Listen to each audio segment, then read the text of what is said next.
Everywhere you look, there are Yankee fans coming to the ballpark, going through the turnstiles. You would think you're in the Bronx, but here's the giveaway.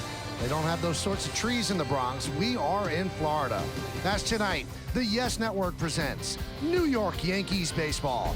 It's the New York Yankees against the Tampa Bay Devil Rays in the second game of a three-game set from Tropicana Field in St. Petersburg, Florida. Hello, everybody, and welcome to Yankees baseball. Along with Al Leiter, I'm Michael Kay. Last night, the Yankees had a chance to clinch their 13th straight postseason berth. They didn't get it done. They lost 7-6 in 10 innings. Usually, it's the Yankees that hurt people with the long ball. Not the case. Last night, it was the Tampa Bay Devil Rays. And the Yankees being up 5-0, and in the sixth inning, a guy, Jorge Velandia, 208 at-bats, and what a special night it was for him. His father's being treated for bone cancer. This was his first big league home run, grand slam. They had a six-run, sixth inning. There was a lot of walks in there with Ramirez and Bruni. And then at the bottom of the 10th inning, Deontay Navarro hits the home run off of Jeff Karstens to win the game. And it was a tough loss for the Yankees, a happy moment for the Devil Rays. They've had a lot of these walk-off wins, amazingly enough. In fact, they've had 10 walk-off wins, tied for most of the majors. Navarro, that's his second career walk-off home run. And for the Devil Rays, that six-run, sixth inning really hurt the Yankees. Well, that was yesterday. Today, the Yankees will try once again to clinch. They have a 1 in the magic number column, so if they win, they are in for the 13th straight year. So let's take a look now at the New York Lottery pitching matchup, how they'll try to get it done. Chien-Ming Wang will go for his 19th win. He had 19 last year as well, 18-7, 3.72. J.P. Howell will get the start for the Devil Rays, 1-5, with a 6.80 ERA. They're hoping to get some help, the Yankees are, from Alex Rodriguez. He has been amazing. A grand slam last night, 53 home runs, 151 runs batted in. An incredible year. We'll break it down with Al in just a moment on Yes.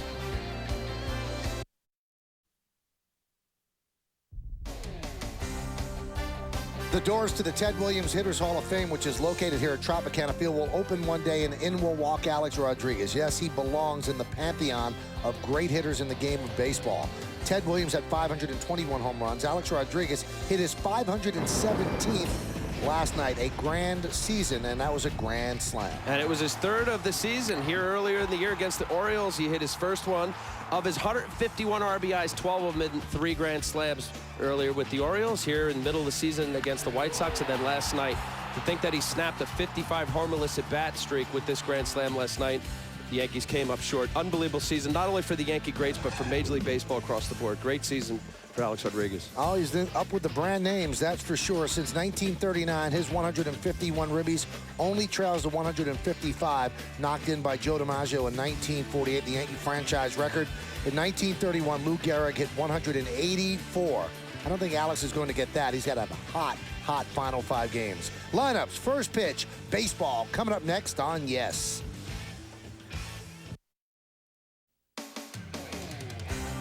New York Yankees baseball on Yes is brought to you in part by Avis, the official rental car company of the Yankees. Bigelow Tea, Joe Torre's green tea of choice. And by Infinity, who uses the power of design to create dynamic, beautiful automobiles. It's about 90 degrees in the Tampa St. Pete area today, turning into a lovely evening as well. Unfortunately, this game being played under a dome. And Johnny Damon knows how to enjoy his life. A little pregame meditation with Raymond, the mascot for the Devil Rays. And there aren't many players that would have fun with a mascot like that, but Johnny Damon, hey, just realizes how lucky he is. He's kind of a kid, and he and Raymond always do something during one of these series here between the Yankees. And I can see you doing something like that, Al. I could too. You know, through and through, he had a 5-hit game yesterday, Michael, and he just has a good time. You're right, he enjoys life, and this is baseball, and you should enjoy yourself, and certainly Johnny does. And when you have coming off a 5-hit game, you really feel good. You really feel good. Anyway, the Devil Rays have taken the field. The Yankees have a chance again to clinch. They have a chance to clinch, so we will see if they can pull it off. IO Digital Cable is the exclusive official HD sponsor for Yankees telecast on Yes. J.P. Howell is climbing up the mound. He'll take his warm-up tosses, and we'll take a look at the Yankees starting lineup, which is presented, as always, by our very good friends at Rico. The aforementioned Johnny Damon. He's in left field leading off, batting second, and playing shortstop, the captain, Derek Jeter. He has a 12-game hitting streak. He's 21 for 57 during the streak. Bobby Abreu's in right field hitting third. Cleaning up and playing third base, Alex Rodriguez with 53 home runs, 151 ribbies. Jorge Posada catches. Robinson Cano at second will bat sixth. Getting a start is the DH Shelley Duncan, as Hideki Matsui, who's pulling off all pitches, is going to get a night on the bench. Doug Minkiewicz at first base will bat eighth, and batting ninth and playing center field is Melky Cabrera. And the 24-year-old left-hander, J.P. Howell, will be making his 10th start of the season. He actually was down in the minor leagues for most part of it. You see a high ERA of 6.80 ERA, 46 innings and 63 hits. Not good. He doesn't walk a whole lot of folks and doesn't strike out. Well, 45 strikeouts. Strikeout per inning's pretty good. Let's take a look at the Land Rover pitching scout report. Bombs away. Well, his last start after this start, he pitched on July 21st, the second game of a doubleheader, 5 innings, 10 hits, 7 runs. Got sent down to the minor leagues until he had to start the other day against Anaheim. He said it's all about movement. You're going to see a guy who sinks the ball, cuts it, he curves, doesn't throw very hard. And Longhorn legacy in 04, he led the Texas Longhorns to College World Series. He led Division I in wins, and that legacy, of course, Roger Clemens and Greg Swindell and Calvin Schiraldi. There's been a bunch, and he had some career at University of Texas. Well, we are ready for baseball here in Florida. The Yankees against the Devil Rays. Howell on the mound, Johnny Damon in the batter's box, and let's do it. Some roughhousing in the Tampa Bay dugout. They feel pretty good after their 10th walk-off win of the year last night. Deanna Navarro's 10th inning home run off Jeff Karstens. New night for the Yankees. Again, another chance to clinch, and if the Tigers lose, they clinch even without winning. And the first pitch is low, and we are underway here in St. Pete.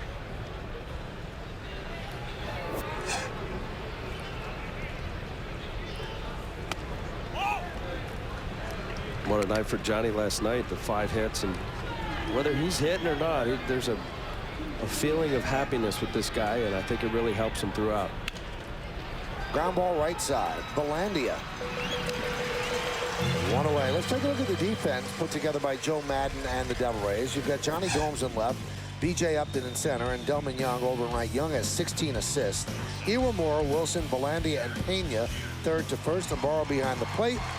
And Howell's on the mound. Not a great defensive team. Only the Texas Rangers have made more errors. 121 for the Rangers, 112 for the Devil Rays. And that's a tough combination when you have shaky pitching and you give the other team extra outs. Well, and it goes together, Michael. There's no question pitching and defense go together. So whether it's the pitchers are just putting too many balls in play and putting pressure on the defense to make plays all the time, or vice versa, but you're no doubt about it. If you're going to help your pitching staff, you better be able to field the ball. Derek Jeter, a 12-game hitting streak, 20 for his last 49. His average has been bumped up into the 8th spot in the American League. Hitting .319 and .368 during the streak. Now, right before the streak, he was starting to slump a little bit. His knee's been bothering him. But Al said this on the postgame yesterday. This guy that doesn't complain, doesn't want to make excuses. A lot of guys would sit out with a knee problem, but he wants to play through it. And Damon's another one. He was struggling with his health early on. Swing and a miss. Jeter down on strikes. Well, that was a curveball right there. 0-2 curveball going down and in on Derek. Watch this breaking ball. And actually, the Yankees, I won't say they get a break, because Jesse Lynch was pitching in place of A.J. Burnett against Toronto. He threw the ball well. But James Shields was supposed to pitch. But they've shut him down for the year, Michael. And they got this 20% increase in innings cap. The Devil Rays do. And he's at 215 innings. James Shields is a fine young pitcher. He's 12-8 for the year, but they said that's enough. Previous year in the minor leagues, he had 186 innings between the minor leagues and some big league time. There's Bobby Abreu. And there's a strike. Abreu with 4 hits in his last 24 at-bats. So everybody's got some rule to protect young pitchers, as they should, especially if it's the cornerstone and future of your organization. Another strike. Yankees baseball is broadcast in Spanish. It's available by hitting the SAP button on your television. SAP is brought to you by Toyota, a smart way to keep moving forward. There's a young pitcher the Yankees have kept a very close eye on, Java Chamberlain. The 0-2 just missed. Howell working quickly and throwing strikes. Wow, that would look like a good pitch there. Brian Gorman, home plate umpire, just calling that breaking ball away from Bobby. come back with it again. Not missing by much. Al mentioned Brian Gorman behind the plate. Paul Nauert is at first. Mike DeMuro is at second, and the veteran crew chief Jerry Davis over third. 2-2. Foul back.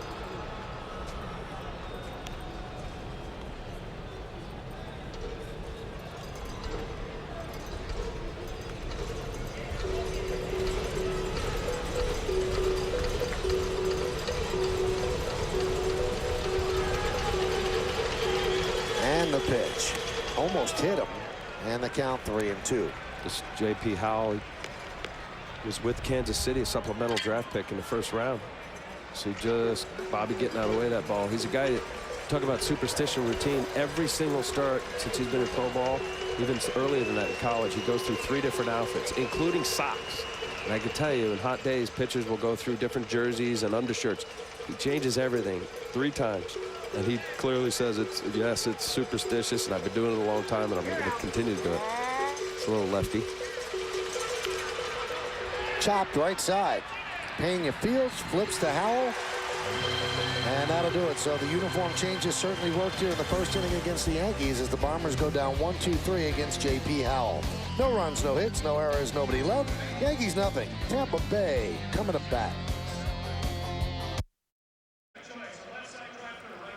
Chien-Ming Wang is going for his 19th victory of the year. This will be his final regular season start. Let's see the Devil Rays starting lineup that will try to score some runs against him. And the lineup is presented by Rico. Akinori Iwamura, the third baseman, leads off, batting second. And playing second, Jorge Belandia, his first home run in the big leagues yesterday at the age of 32. It was a grand slam. Carlos Pena has hit the Yankees hard this year. The first baseman will bat third. Cleaning up and playing center field, B.J. Upton. Delman Young's in right field, hitting fifth. Batting sixth in DH and Greg Norton. Johnny Gomes in left field will bat seventh. The number 8 hitter, the catcher, Deanna Navarro, the walk-off home run in the 10th inning off Karstens yesterday. And Josh Wilson, the shortstop, will bat ninth. Yeah, the 27-year-old right-handed pitcher, Chien-Ming Wang, will be making his 30th start of the season. You see the fantastic 18-7 record, 3.72.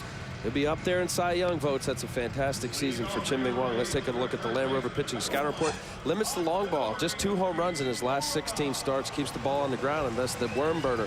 He's had 10 ground ball double plays in his last 8 starts. 32 for the season. He ties Major League lead with Fausto Carmona, the Cleveland Indians. And back-to-back, well, if he wins tonight, it'll be the first time that a minimum of 19 wins back-to-back since Tommy John did it in 79 and 80. 21 wins, 22 wins, respectively. And to think, Michael, had he missed 4 starts at the beginning of the season, being injured in spring training, he didn't have his first start till April 24th. Here's Iwamura. He is 3 for his last 15. And the pitch is high.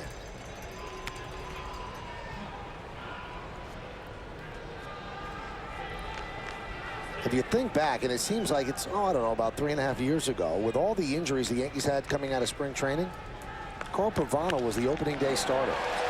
Iwamura wraps one into the gap in right center field, spits the outfielders, and it goes to the wall. Let's see if he tries for 3. Oh, he's going for 3, and he is going to make it standing. A triple to open up the first inning.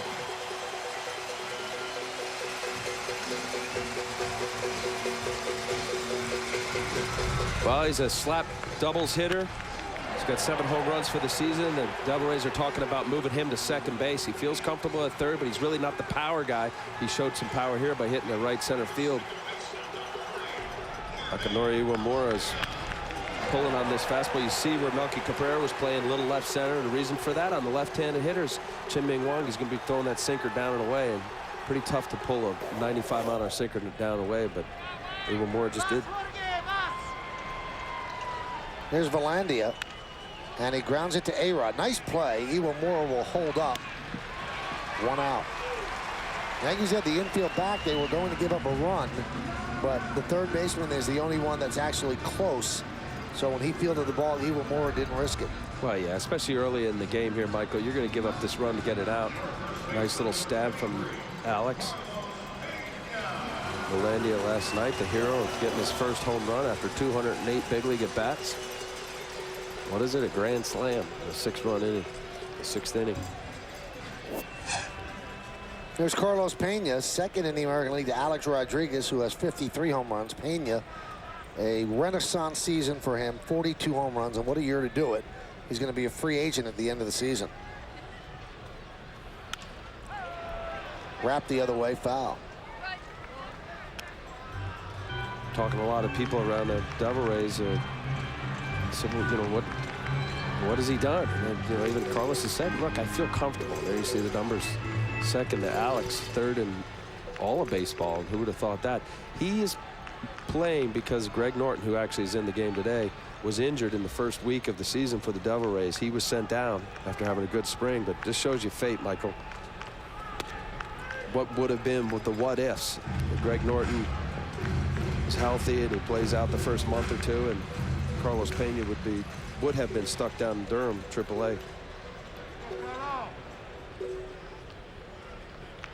But he kept a good mindset and just realized that do my job, keep a clear mind. A lot of these guys, when they get in a comfortable setting and just they feel right, and this is not a total fluke for this guy. He was a #1 draft pick in 1998 by the Texas Rangers out of Northeastern University. Had 27 home runs for the Tigers. Another year, 24 home runs. So he showed that potential, but certainly not to this magnitude. 2-1. Popped up. Run's going to be able to score. Damon will make the catch. Tagging is Iwamura. The throw, not in time. So a sac fly for Pena, his 117th ribby. And Tampa Bay leads 1-0. That'll bring up B.J. Upton. Let's take a look at the Bacardi scouting report. Well, where's BJ? In the local paper here, Michael, in spring training, they were trying to find a spot. This guy was drafted #1 by the Devil Rays, 2 overall in the draft, and he was a shortstop. They put him in center field, and he's found a home there. He has done an excellent job out there. 5-tool player. Well, he's got all what it takes for him to be a future superstar. And learning patience, he's getting his walks, and that's very unusual for a young hitter. Normally, young hitters like Adelman Young, who's only got 26 walks, his patience is showing off, and as a result of that, that's where you see that .302 batting average.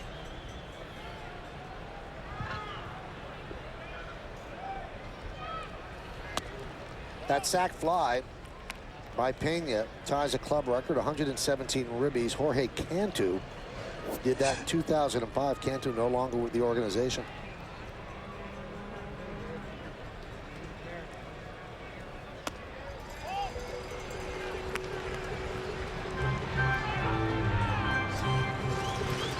With 65 walks, I've mentioned the patience is second on the team behind Carlos Pena, who's having a fantastic year. The 96 walks for Pena is a club record.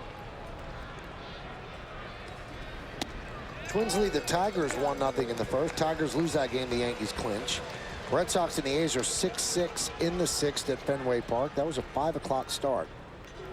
Mets leading Washington 2-0 in the first. Philip Humber's first big league start for the Mets. Swing and a miss. Also today, the Angels got clubbed by the Texas Rangers, and it looks like if the Yankees make the playoffs, and obviously they will, they just need one more win, they might end up facing the Cleveland Indians. Indians have a 3-game lead in the loss column over the Angels. Now it's a 4-game lead after the Angel loss. Indians playing a doubleheader today. That one's laced into right field. It's a base hit. Bobby Abreu fields, turns, and fires in. So a 2-out single for B.J. Upton. This is the race for best records in the American League. The Indians lead the Red Sox by a game in the loss column, and now 4 in the loss column over the Angels. Now, obviously the Red Sox can't play the Yankees because you can't play the wild card if it comes out of your division. So the Indians will play the Yankees, and the Red Sox will play the Angels. Even if the Red Sox finish with a better record than the Indians, the Yankees would still face the Indians. Runner goes. There's a strike. Throw to second. Not in time. Boy, did Upton get a big jump. Wasn't even close. He's been caught 8 times. That's his 22nd stolen base. Jake McGraw does a decent job. He holds the runner by timing. He'll hold it. He'll change his cadence. But there you see his big leg kick, and Posada coming from his knee, trying to make a stronger throw, but he stole that off Chien-Ming Wang. 22nd stolen base of the year.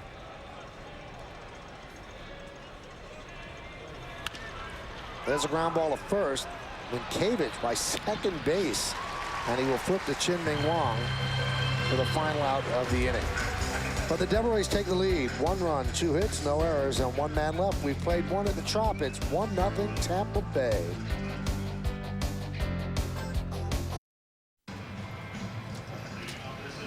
Hey, let's take a look at the JNR Music and Computer World upcoming schedule. Tomorrow's the finale here. 6 o'clock BP show, 6:30 is the pregame, then 7:10 first pitch. Then on to Baltimore Friday night at 7 on My 9, Saturday at 7 on Yes, and Sunday at 1:30, the regular season finale. Here is Alex Rodriguez. Pitch is outside, and we have started the second inning. 1-0 Devil Rays. A-Rod hit his 3rd grand slam of the year last night, and the 16th of his career. And only 1 active player has more grand slams. That's the Red Sox Manny Ramirez with 20.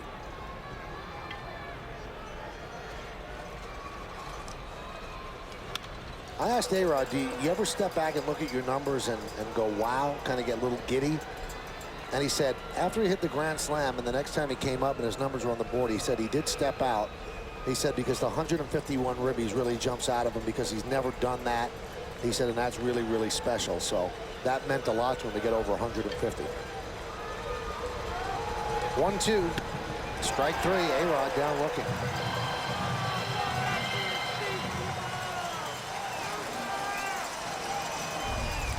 It's a curveball, just like he struck out Derek Jeter. It's got enough snap to it to where, see Alex just committing and just not being able to pull the trigger, and that ball was up in the zone for 2 strikes. It's on an area where J.P. Howell can live all night and be successful. Almost like Alex was looking for something else. Certainly not a protect mode kind of mentality, because anytime 2 strikes, when a hitter's in a protect mode, they'll foul that ball off.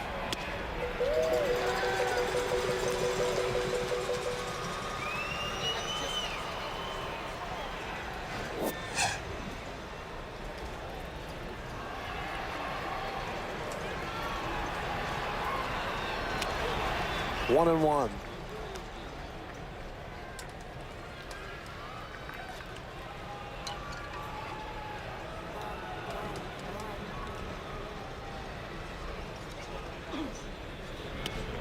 And the count 2-1. Posada's at 0 for 5. His last start was not good against the Yankees. Gave up 7 runs. He's pitching him like he's pitching around him here.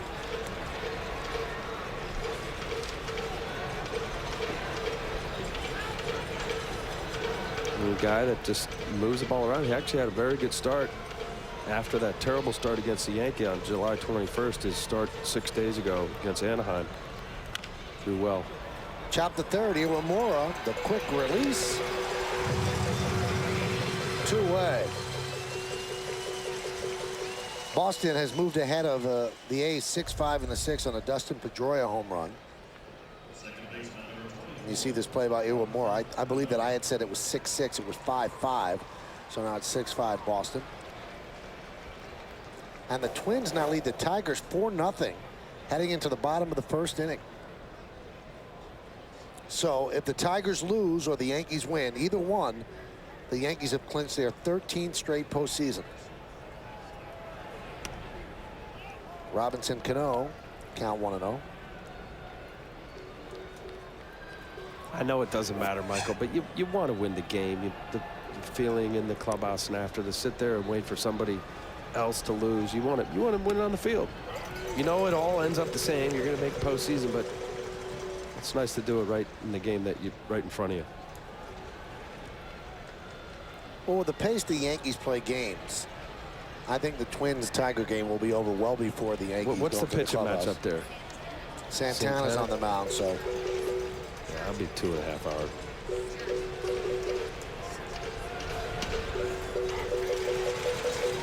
And there's a strike to Cano.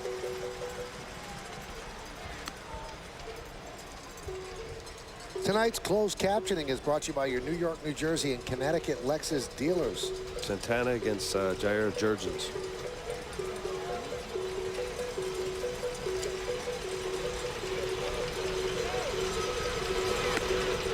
You hear that cowbell in the background? It bothers you. Yeah, I would like to go down and make the guy eat the cowbell. I really would. I mean, that's how annoying that sound is. Is that right under us? Yeah. Digest it. That's what I would really like. The 2-2. Driven into center field. Upton's there, and 2 straight 1-2-3 innings by J.P. Howell. It's way out in the outfield, and we still hear it. Keep going, guys. It's great.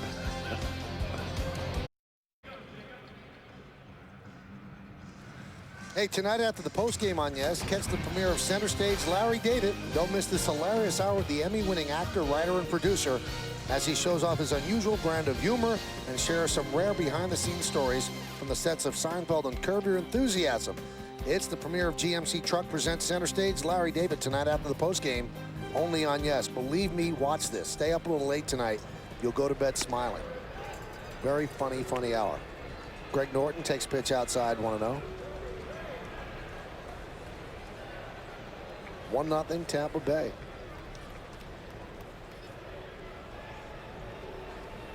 That was your favorite, right?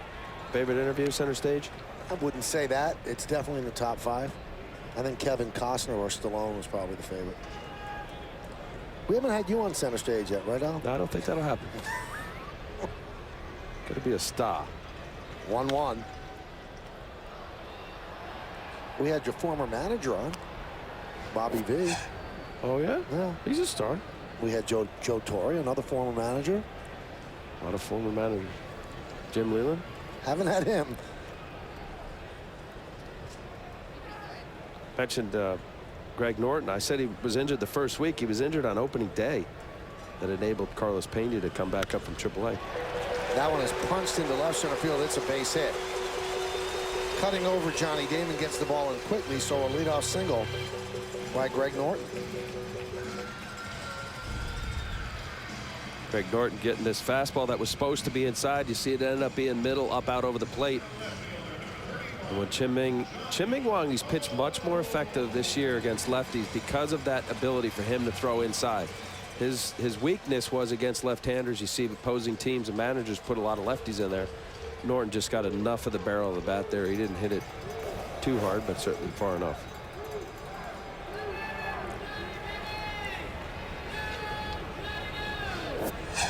Here's Johnny Gomes. You think of the consistency of Chien-Ming Wang, Michael. Leads the major leagues in winning percentage over the last 2 years, and the 62 starts since the beginning of last season got 37 wins, only 13 losses, the best in all of baseball. Shows you right here, Chien-Ming Wang, one of the best pitchers in the game. Big healthy cut by Gomes, count 1-1. And he's been consistent. Now the ERA is a little bit higher in the second half, but the record's 9-4 pre-All-Star, 9-3 post-All-Star, and that those stats don't quite make sense to me, especially the higher ERA, Al. Usually as the sinker baller, as the season goes on, he gets better because he gets more tired. So I don't know why the ERA is higher. I'll tell you right now, on August 8th against Toronto, he gave up 8 runs in 2 2/3. I don't care if you have 193 innings or not, your ERA is going to go up a lot. That is indicative of that higher ERA in second half. That ERA for that game is, I got to get a calculator, but it's high. It is 36. 36. About 36, yeah. Yeah, he had a couple rough starts back to back there. That his next start, well, he went 6 innings, 5 runs. You get a couple bad, really bad games sprinkled in there, and I consider 2 2/3, 8 runs bad. Boston leads the A's 8-5 in the bottom of the 6th inning. They lead the Yankees by 3 in the East. Count 2-2.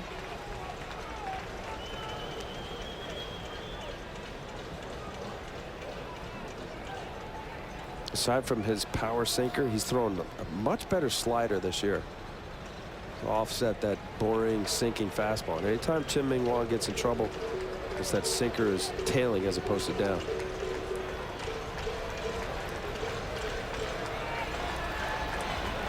2-2.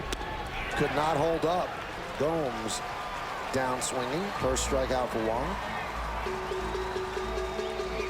Johnny Gomes couldn't lay off that slider. He's got that combination of a scissor effect, I call it. Sinkers running in on the righty, and then that slider going down the way. He missed with the previous slider that was for a ball, and he came back with a good one. There's certainly no fluke why he's 18-7.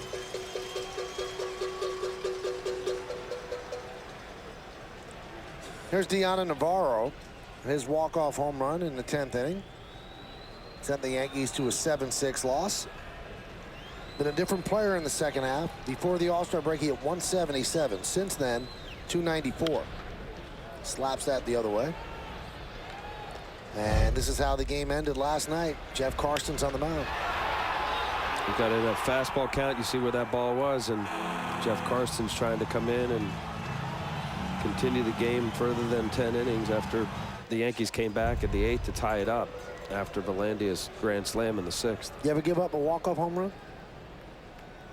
I don't think so. I don't think I've been in the game that long to watch it end like that. Although I was on the mound in Game 5 of the World Series with Luis Sojo's 14 chopper up the middle. But that was in the top of the ninth. Right. There's a difference between the pre and the post. You know, talking to people around the organization here, you know, he's farmhand, big prospect with the Yankees, goes to the Dodgers, gets traded over for Julio Lugo, Navarro, but they're, you know, they're still not sure. And I think the important thing for him, and he's a hard worker, he wants to get better, but you know, when you have a young pitching staff as the Tampa Bay Devil Rays, just they continue to just not be able to produce stalwart pitchers. They do have two front-end guys in Scott Kazmir and Shields. You want a veteran guy back there that knows the league, knows scouting, really understands the pitchers. I'm not sure everybody within the organization believes that Navarro's the guy. Well, they had to make that decision pretty soon before they get too deep into him. They like a young catcher, Sean Riggins, who was injured. They think overall he's got the overall tools, but certainly not better. Chop right side, Cano right there. 2 outs as Norton moves to second.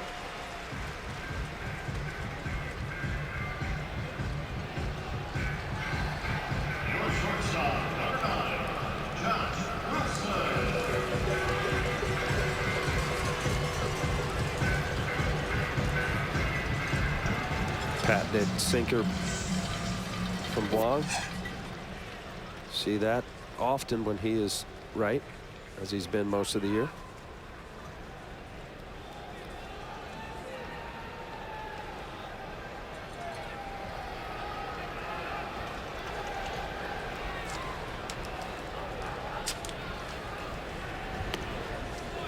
Pitch outside.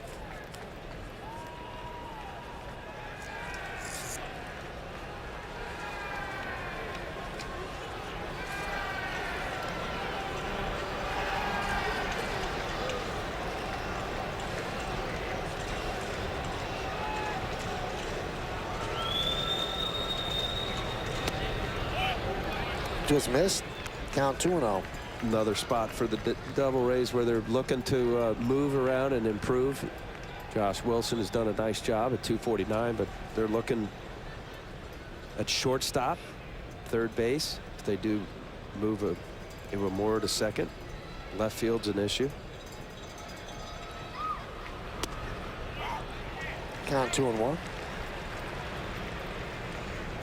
Well, they have their top prospect in the minor leagues. His name is Evan Longoria, and he's third baseman, and he can provide some power. And Iwamura, who won 3 or 4 Gold Gloves in Japan at third, check that, he won 6. I'm shortchanging him, is amenable to making the switch.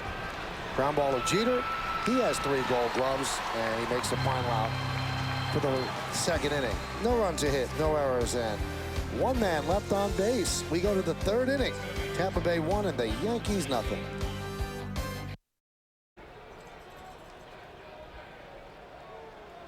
Well, we go to the 3rd inning. It'll be the bottom third of the Yankee order on the Coors Light scoreboard. 1-0 Tampa Bay. Shelley Duncan leads off. Shelley, one hit in his last 15 at-bats, but he's had truncated playing time at best.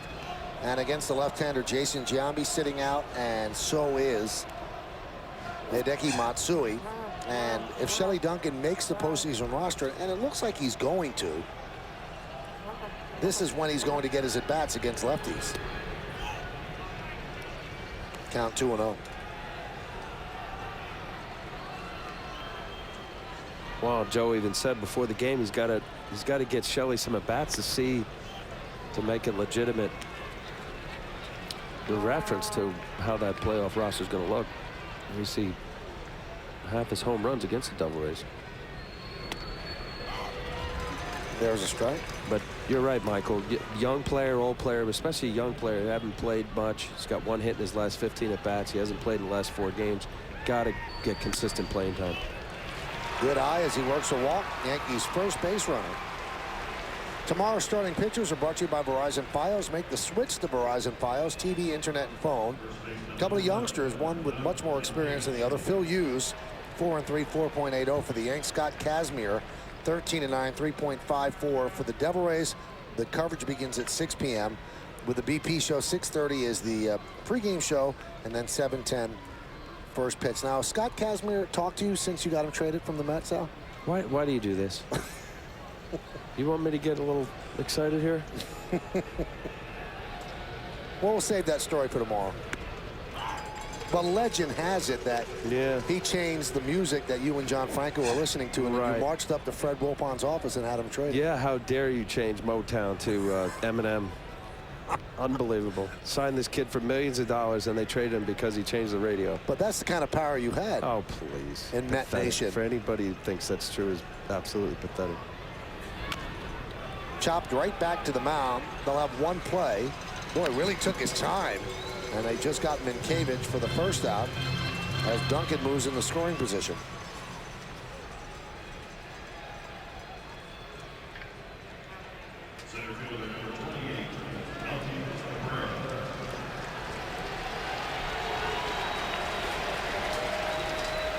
Hey, stay tuned during the 6th inning for an update on today's top business headlines from your #1 news network, the Fox News Channel.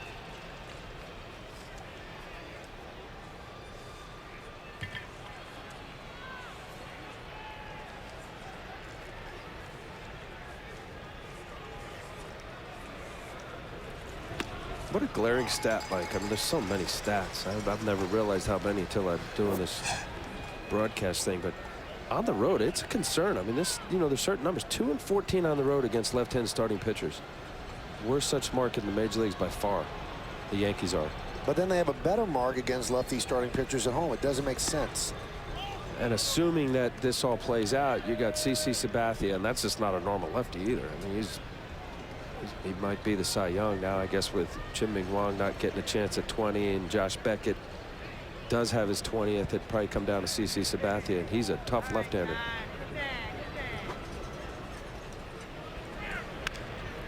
Chopped slowly to Iwamura. Almost bobbled the ball. Low throw, but Pena digs it for the second out. Duncan remains at second. Nice play by Iwamura, coming up strong and quick. He has to with Melky running, and Carlos Pena, very good first baseman, makes a nice scoop. Akinori Iwamura is, as you said, Michael, he's basically telling the organization, look, if wherever you want me to play, not only said second base, if you want me to play the outfield, I don't care, whatever it takes to get this team better.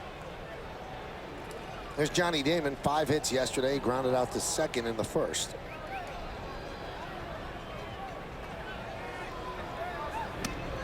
Pitch outside from Howell.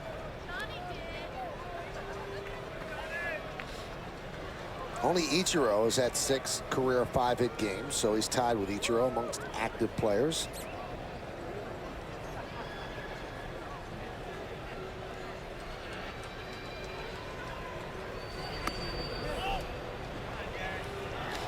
And the count 2-0.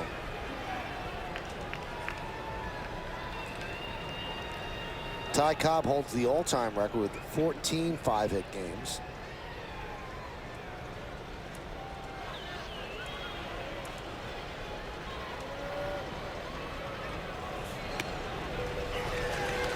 Here's a strike, count 2-1. That's where that pitch right there, 2-0 fastball down the middle, 84 miles an hour, and you see Johnny take it. And a few of the Yankee hitters have taken a few balls that are pretty much middle of the plate, and that's because there's not much of a history. And guys want to see release point. They want to see movement. They see it in a scout report. They watch video, but to get a chance to get right in there and now see the sinker, see how it cuts, and what's the break on the breaking ball. Johnny has only got 2 at-bats coming into today's game against Howell. And that 2-0 fastball down the middle just tells me he's sizing him up. And typical Yankee at-bats, too, to try to get that pitch count up. He's up 41 pitches.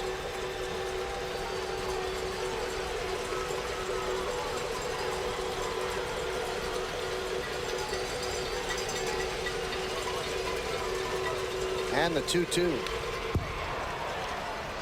Just stays alive. Shelley Duncan's at second. There are 2 men out. Top of the 3rd inning. Yankees down 1-0. A magic number of 1.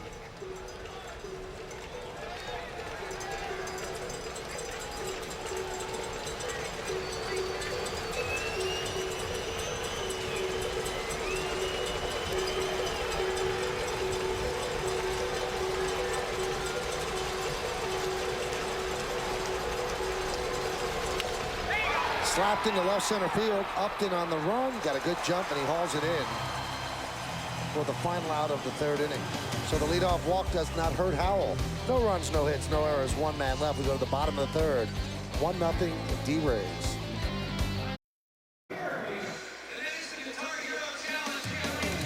Yankees baseball on Yes is brought to you in part by Dodge. You can take life as it comes, or you can grab life by the horns. Dodge. Continental Airlines, the official airline of the Yankees. And by StubHub, where fans buy and sell tickets.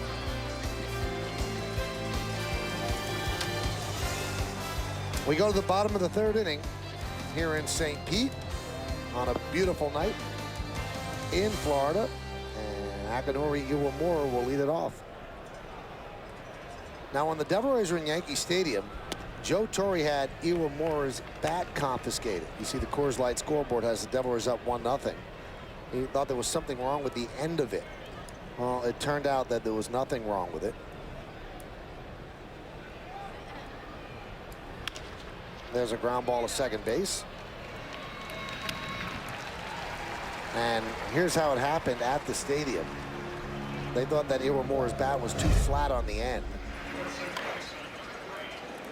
They get the bat checked out. Then they have to confiscate it. They x-rayed it. Nothing was wrong. Then Joe Madden says, you know what? I want to check A-Rod's bat. Nobody can hit like that with a real bat with nothing in it. And A-Rod's bat, of course, came back fine as well. But Joe Torre actually signed a bat and gave it to Iwamura yesterday. And he wrote, Iwamura-san, you use this very well, Joe Torre.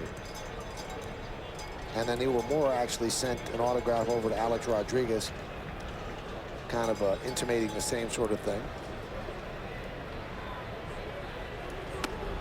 Swing and a miss by Belandia, 0-2. Well, if you saw that photo, that image of the bat, it does look like it's just cut off, and that's unusual. Normally bats have a little rounded edge, or they cup them, and that just got a straight line as it was sawed off. As if it was sawed off. Belandia yesterday with a grand slam. He's 32 years old, and this was his first home run in 208 at-bats. And he became the 170th player in baseball history to hit a grand slam for his first home run. And there he strikes out looking against Chien-Ming Wang.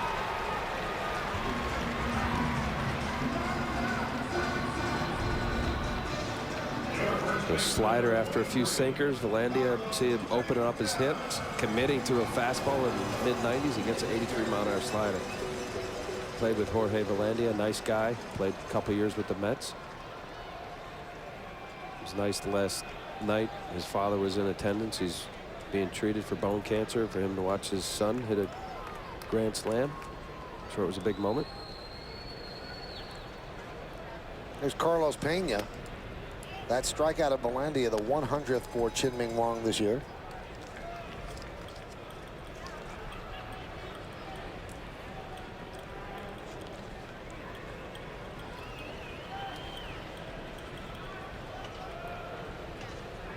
And the pitch. 2-0. One more game here in St. Pete. Then the Yankees will fly to Baltimore, and they will finish the regular season with 3 games against the Orioles.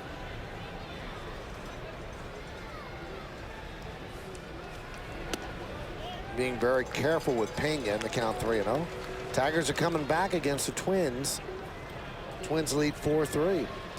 Johan Santana starting for the Twins, and it was reported today in a Minnesota newspaper that the Twins will shop Johan Santana this offseason because they think they'll get more for him this offseason than waiting until the All-Star break of next year and becomes a free agent at the end of the 2008 season. And you hear numbers about he's going to want $25 million a year, and they just don't want to play in that league that much money. Carlos Pena looks like he has the Iwamura bat model there. Yeah, it's straight across. That's unusual. But hitters try to get weight out of the end of the bat because that's not where the barrel is, where they want to hit it. So you see cupped bats where they'll take, even if it's just a quarter of an ounce. Now you kind of gave me a little bit of a weird look when I told you about the Santana thing. I think look, they know right now. Well, Terry Ryan no longer is the general manager there, but you want to know for sure going into the season, can you sign this guy? And if you can, you lock him up, because there's no question about Santana as a premier pitcher in baseball. If not, go and trade him. Get what you can. There'll be some serious bidding wars of prospects for him. It looks like Torrey Hunter, they may be able to sign him. I think he's putting reasonable numbers. At least that's what I read. See, but their mistake now, if they were going to give him that anyway, once he hits the free agent market, then all bets are off, because some people think that he might be more valuable on the market right now than Andrew Jones. And there's going to be a glut of center fielders. You've got Aaron Rowan, you've got Mike Cameron, you've got Andrew Jones, and you've got Torrey Hunter. The numbers we hear for Hunter, about $15 million a year. And the numbers I've read out of Minnesota is that they've offered him $45 million for 3 years, and he's looking more toward a 6-year deal. So we'll see if that gets done. He is a favorite son in Minnesota. Yep. The fans love him, and they're moving into a new ballpark in a couple of years.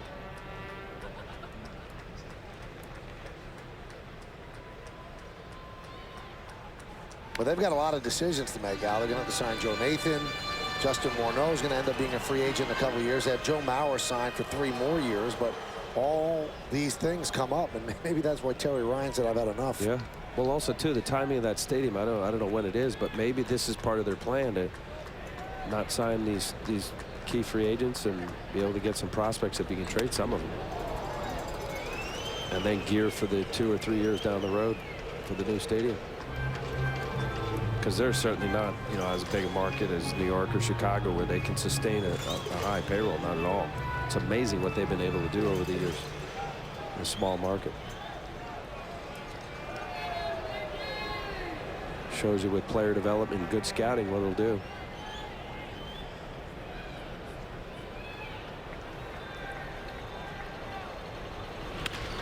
Ground ball right side through for a base hit.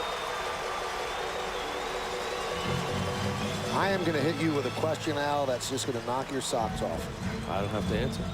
Well, I want to get your opinion on it. Let's say that the Twins call the Yankees during the offseason. We'll give you Johan Santana for Job at Chamberlain. How old is Santana? 28.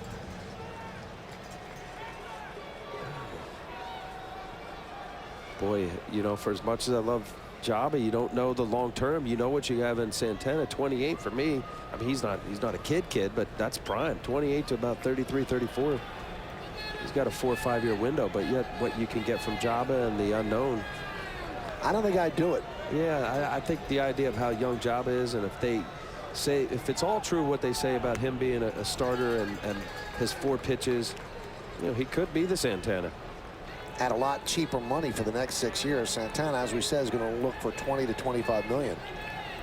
Very tough call, but I mean, that some team is going to have to make that decision. Do I deal my top prospects for Johan Santana, because the Twins aren't giving the guy away, that's for sure.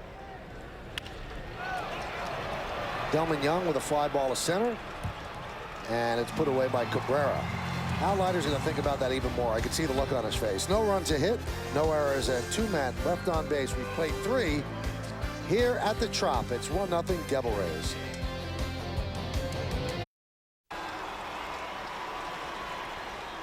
Hey, it's time for the Aflac trivia question as we go to the top of the 4th inning. The Duck loves the trips down here at Tampa Bay, loves the water. Prior to last night, who was the last former Yankee to hit a walk-off home run against the Yankees? We'll find out in the bottom of the inning. Derek Jeter, deep drive to left field. Back goes Gomes, looking up. See ya. Tie game, 1-1.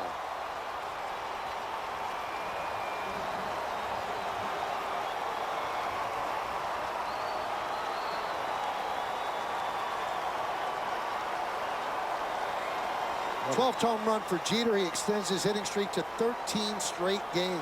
I don't know whether Derek set him up or not, but the very pitch that Hal struck him out on was a curveball. You see a first pitch right down the middle, bell tie. Derek, I don't know whether he was looking for it or not, but that pitch was very hittable, and he obviously showed it with that long home run. So it's a 1-1 game. Yankees with their first hit and their first run. Here's Abreu, and there's a strike.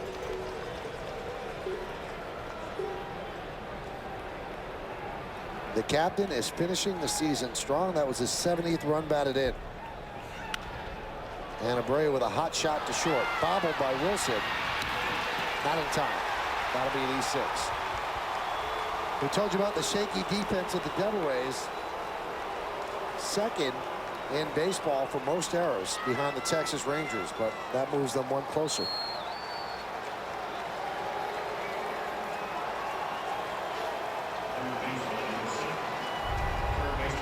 Wow, this is just a two-hopper right to him, and Josh Wilson doesn't get a handle on it, and Bobby Abreu out of the box. He's hustling. Puts his head down, sees the bobble. That's all it takes for a guy with pretty good speed, and Bobby Abreu's got some good speed.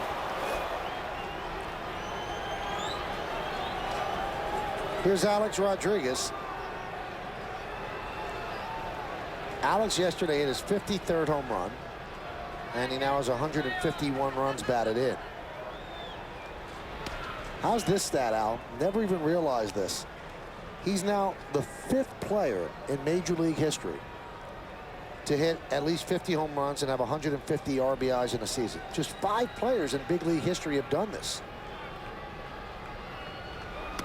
They are. Sammy Sosa did it twice in 98 and 01. Jimmy Fox did it in 32 and 38. Hack Wilson did it in 1930. And George Herman Babe Ruth did it in 1921 and 1927. That's it. 5 players now in all the time that big league baseball has been around have been able to do that. Pretty special season for Alex Rodriguez. And he's 4 behind Joe DiMaggio for the most RBI since 1939. DiMaggio in 48 drove in 155, should I say. You know, he just, what a great padded feeling as far as statistically in April for the unbelievable month that he had, and every player wants to feel comfortable to start. There you see Donnie, the 146 RBIs he had. But he just seemed possessed this year, Michael. Just so locked in, and obviously when you don't struggle early on, that you don't get the demons in your head and start struggling and pushing. And he had some moments where he wasn't hot the entire year, but you know, not only does he have the physical talent, but so much for me, for Alex Rodriguez or anybody else, is to clear all of the distractions out of your mind and be able to just let it flow, and he did. Runner goes, and the pitch is high. So a walk to A-Rod. You know, I was talking to him today, Al, and I said to him, in all the years that I knew him when he was with Seattle and then Texas and then his first couple of years at the Yankees, it always seemed as if he had the mindset that he wanted everybody to like him and that he went out of his way to make everybody like him. I said, this year I get the sense that you don't care if people like you. He said, well, you're accurate on the first part. He said, it's not that I don't care. He said, but I'm going to act the way I am, and I'm not going to put on any airs. And you know what? If people don't like me, then my real true friends will shine through. They'll be the ones that will be there at the end. He said, so that's the way I look at it. And I think he has played with a freer mind all season. Whatever, it's worked for him.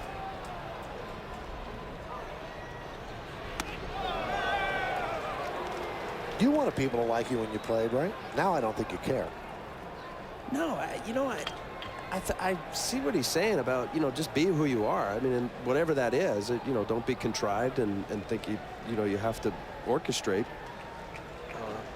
I don't think I did anything to try to make people dislike me, but I wasn't like purposely saying, well, how can I act here so that people like me? Absolutely not. Just be who you are. So reading Joe Madden, the manager of the Devil Rays, I mean, everybody adores this guy. And he's, he just says the simple thing that I tell my players and anybody who I'm around, I expect people to treat me the way I want to be treated. How simple is that? Bobble by Iwamura, but Posada's out as the runners move up.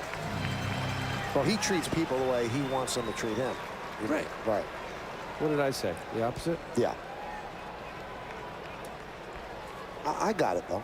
I just wanted to clarify. Yeah, but how simple is that, right? You're gonna go about your life, and in his case as a manager, and just do the right thing, and know that I'm gonna treat you as I expect you to treat me.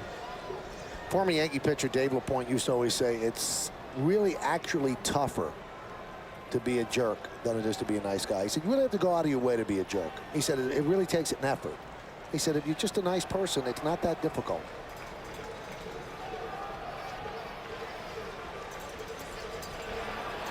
Well, Pointer, boy, I played with him, and he was a character. And a nice guy. Nice guy. He was relentless with his goofy, left-handed, joking behavior. He was a good guy.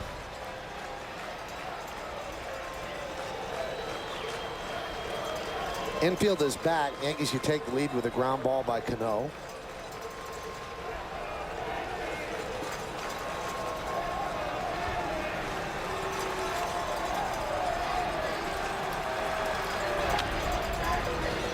Fouled away.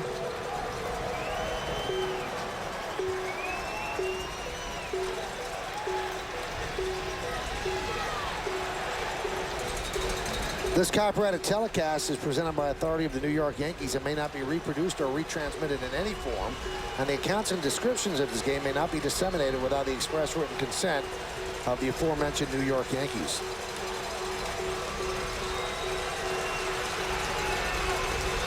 The 0-2. Grounded to second. Run's going to score. The out is made at first. Abreu scores. A-Rod moves to third, and the Yankees have a 2-1 lead. RBI for Cano is 90th of the year.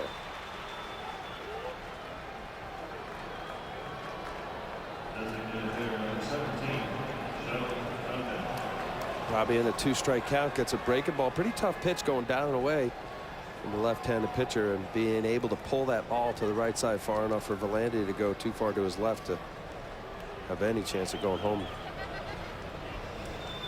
Third inning, Minnesota leads Detroit 4-3.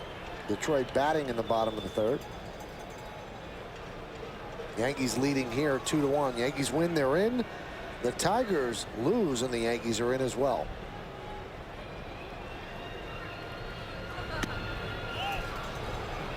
And the count 1-0. Mets are up over Washington 5-0 in the bottom of the third. Philip Humber's first big league start for the Mets. Boston leads Oakland 11-5, top of the 8th inning at Fenway Park. And Cleveland leads Seattle 4-2 in the third inning, bottom of the third. That's the first game of a doubleheader, and they're finally finishing off those games that were snowed out at the beginning of the year. Florida leads the Cubs 4-3 in the third. Cubs trying to hold on in the Central. Dontrell Willis beat them yesterday. Exciting time in baseball. Teams trying to nail down postseason bids. There's only 8 of them. And there's 30 teams, so 22 teams go home unhappy.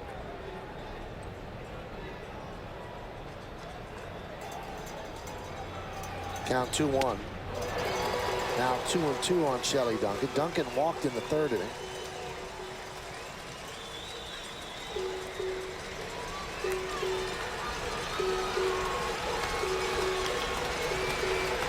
Duncan 1 hit in his last 15 at bats.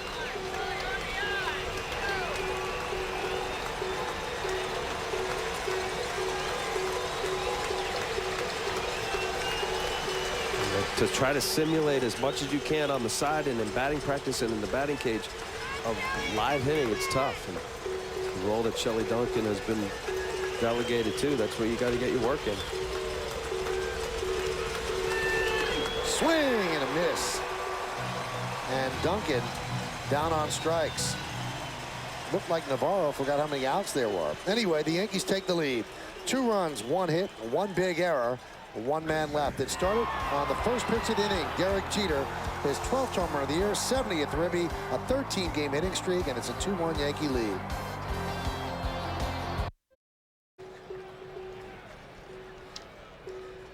We go to the bottom of the 4th inning, and the Yankees now lead 2-1. Greg Norton will lead off against Chien-Ming Wang. So the Yankees have given Wang the lead. They've had just 1 hit, and that was a home run by Jeter. The other one, an unearned run because of an error by the shortstop, Josh Wilson.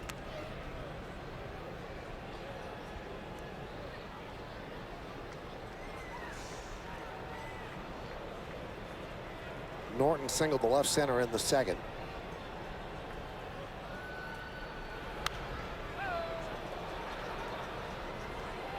You know, I saw at the ballpark earlier, Al? Who? George Steinbrenner. Really? That's right. The boss was here, and he is here. He was in one of the luxury boxes. It's great. Little Yankee windbreaker on, looking sharp. Watching out everything. It must be neat to stand there and watch everything you own. Sometimes I do that when I look at my plates in my kitchen. I own those. Sit in your dining room, living room. Norton strikes out to put out his 2-3. Hey, it's time for the Aflac trivia question answer. Let me tell you what the question is again, in case you just joined us. The walk-off home run by Deanna Navarro yesterday. Prior to that, who was the last former Yankee that had a walk-off home run against the Yankees?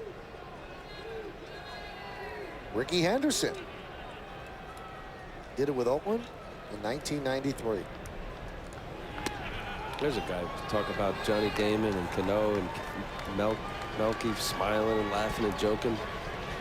Rickey, I always thought he always knew something we all didn't know because he was always laughing about something. Now, you've got to be honest, Al. Nope. You were on teams with Rickey. Yes. Did you ever in your life think that Rickey was going to end up being a coach? He's a first base coach for the Mets now. You know what? I would say no when I was here with the Yankees in the late 80s, but when he came over to the Mets in '99, he was helpful. Really? Remember, he used to, matter of fact, there were some drills where we were, he'd come over and kind of run the whole, like what he was observing as a base runner for the pitching staff.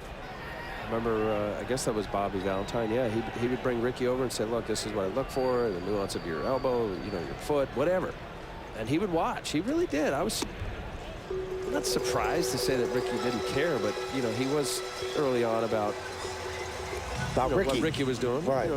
50% come to see Billy, the other 50% come see me, and the other 50% come see the Yankees. Is that it? Did I mess it up? Close.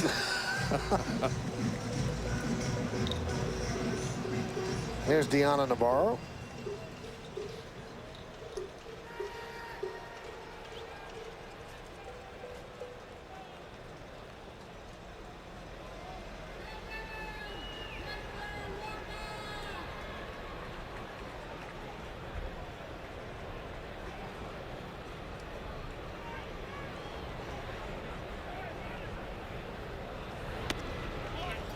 Pitch is low, 1-0. Yeah, I know we keep talking about the inevitable. Just hasn't happened yet. But with Chien-Ming Wang pitching tonight, and the way the postseason's set up, that's 7 days. Now here's a guy that, I mean, he's not like Moose where he needs, the same routine, but I guess a power sinker, he could use the extra couple days. He'll get a couple extra side days. How about throwing him on Sunday in relief? No. You don't like that? I thought about it before the game. I was thinking, how this would all play out. But no, because, there's always that danger of, a line drive off his shin or, God forbid he throws a slider and it comes up sore with his elbow. I wouldn't do that. He'll get a couple sides. But maybe it's a good thing. Oh, look, he's up to almost 197 innings. Yes.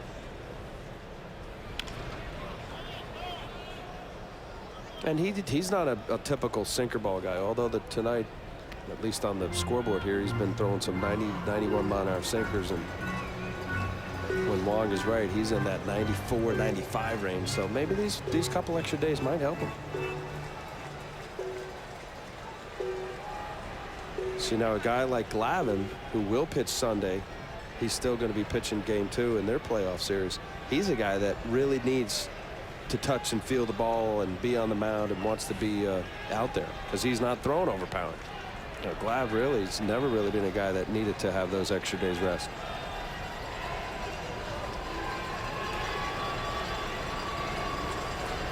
So that's why you don't think Clemens not pitching since September 16th is something that'll throw him off in the playoffs if he's healthy enough to go. I think you brought Roger Clemens over here to get wins and do a good job. And you know, he was, what did he end up, 6-6? Yeah. Yeah, I mean, I imagine there's been some disappointment to a point, but you know, he's imparted a lot of knowledge to the younger pitchers and what he's going to do in the postseason, and it's absolutely important that he feels 100%.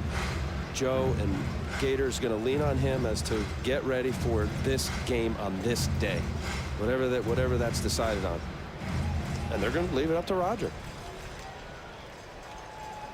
And no, I don't. I think Roger will be able to get enough work on the side. Here you see Mike Mussina and Andy Pettit.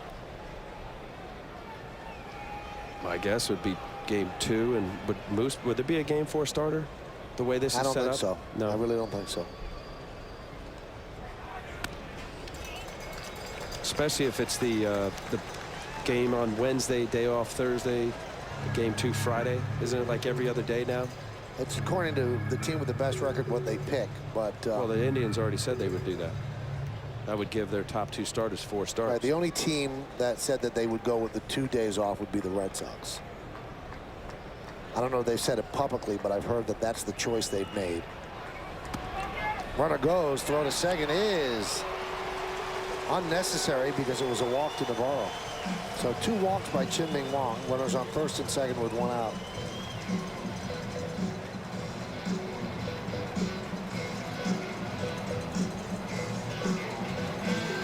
Cleveland at this point has a half-game lead over the Red Sox for the best record, and now Guidry will go out and talk with Wong.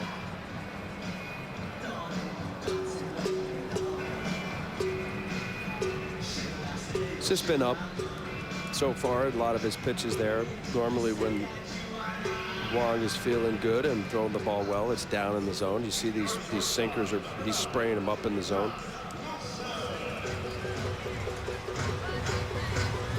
He's pitched well here at Tropicana Stadium here, Tropicana Field. He's got the most wins outside of Yankee Stadium here at the Trop. 60 pitches. His strike-to-ball ratio is not Chien-Ming Wang-like. You know, it's almost 50-50. He's usually better than that. 31 strikes, 29 balls. Here's Josh Wilson after the trip from Guidry.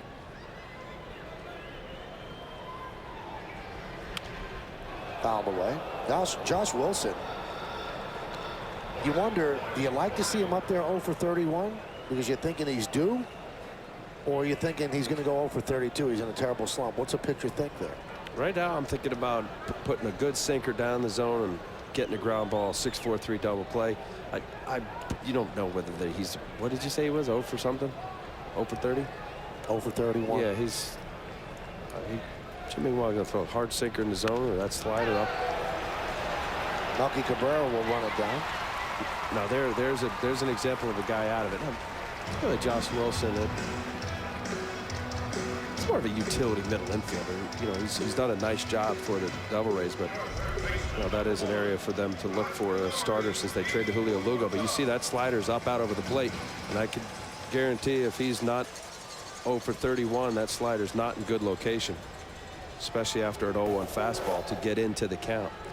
Billy Martin was once asked, game on the line, would you rather face a guy who was 0 for 4 or 4 for 4? Because you might think the guy 4 for 4 is due to make it out. And Billy Martin said he'd rather face a guy 0 for 4. Yeah, the guy 4 for 4, he's feeling good about himself. He already knows he's got a lot of good crooked numbers. His average is up. He's, you know, you can keep all the distraction out of your mind. That's what players try to do. They're clearest and best at that spot. Iwamura lines one into center field. Melky Cabrera right there. Now, you could say he got out of the jam, but if you're watching the game and you're the Yankees, you don't feel real good about that. One was a hanging slide, another pitch up in the zone. 2 hard-hit balls right at Cabrera. But it's a scoreless inning. 2 runners are left. It's 2-1 Yanks. Hi, everyone. Bob Lorenzo in our studio with the Nissan update. Let's check some scores at Fenway. Red Sox leading the A's right now. Top of the ninth, they're trying to close it out. They lead at 11-5. If they do, their magic number drops to 2 in the East. Detroit trails Minnesota 4-3. They're in a rain delay, and Cleveland up big over Seattle as the Indians in the first half of a doubleheader look for their 94th win. Michael? Well, thank you, Bob. Here at Tropicana Field, we go to the top of the 5th inning. Yankees leading 2-1. So the Yankees right now are 15 outs away from clinching a postseason berth.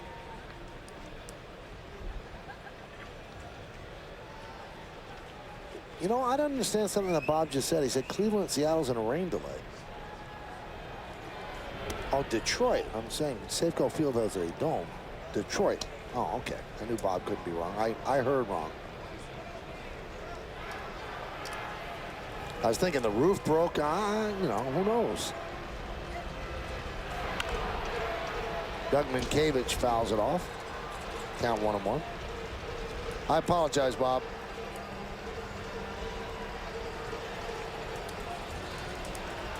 Samsung's 4 Seasons of Hope and Joe Torre have teamed up to make a difference in the community. For every Yankees home run hit at home this year, Samsung has donated $1,000 to Joe Torre's Safe at Home Foundation to help end the cycle of domestic violence. You can join the team and support Samsung's Home Run for Kids by visiting fourseasonsofhope.com or joetorre.org, because a little hope can make a big difference. In Samsung's 2007 total donation, $107,000. Count 3-1.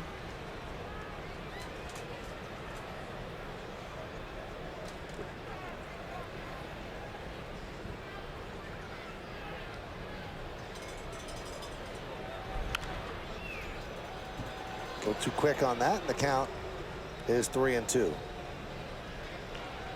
As a young lady with a glove, right where that foul ball was hit, and she went after that ball so poorly, she shouldn't even have the glove.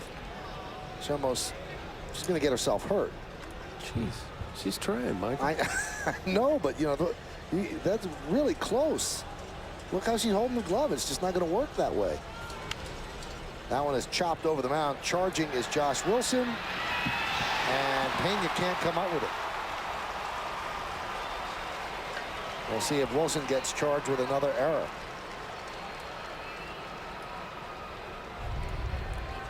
Well, he's coming up on it, but I gotta believe, well, that short hop, he had enough time. If that ball was thrown better, he would have been out. I think that might have been an error. Well, they haven't decided yet. Yeah, I mean, it was bang bang for sure. It wasn't easy. You saw he had to come a pretty long way up to his left. He short hop. Well, at this point, he's just on first. Still just 1 hit for the Yankees on the board, so they haven't decided. 1 error for the Rays. Melky bunts and bunts foul.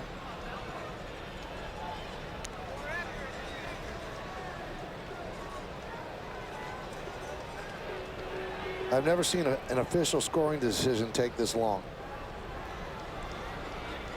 I mean, if you expect the player to make the bang-bang play, you make the call bang-bang. Maybe he's going to wait to see how it all plays out. That's not the way it should be. Now they do charge an E6.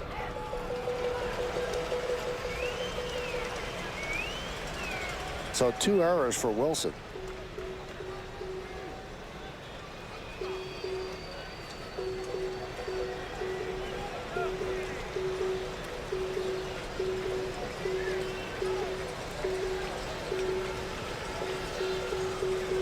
And the 0-2. He's got a piece. Along with Al Leiter, I'm Michael Kay, and you're watching Yankees baseball right here on the Yes Network. We thank you for joining us on this Wednesday evening in St. Pete, Florida. We're in the top of the 5th inning. Yankees lead 2-1. Now that's Really doesn't mean anything because the Yankees led 5-0 yesterday, ended up losing the game 7-6. The 0-2 almost hit Melky in the count 1-2. The best fastball of the night right here at 86 miles an hour. Just trying to stand up Melky. Melky trying to get out of the way. Almost turned into it. I said at the scouting report, J.P. Howell's a guy that changes speeds and relies on movement. He's done that so far. Swing and a miss. One away. Well, after that fastball in, you come back. Normally pitchers will come back with some kind of off-speed pitch, and that ball going down and in, and Melky has been struggling of late. Trying to get a piece of that ball. Normally that breaking ball coming down and in, if you smother it, you hit it foul. Hitters try to pull their hands in and go over the shortstop's head there.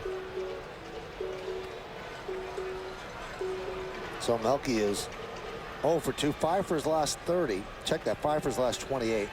There's Johnny Damon. He's 0 for 2.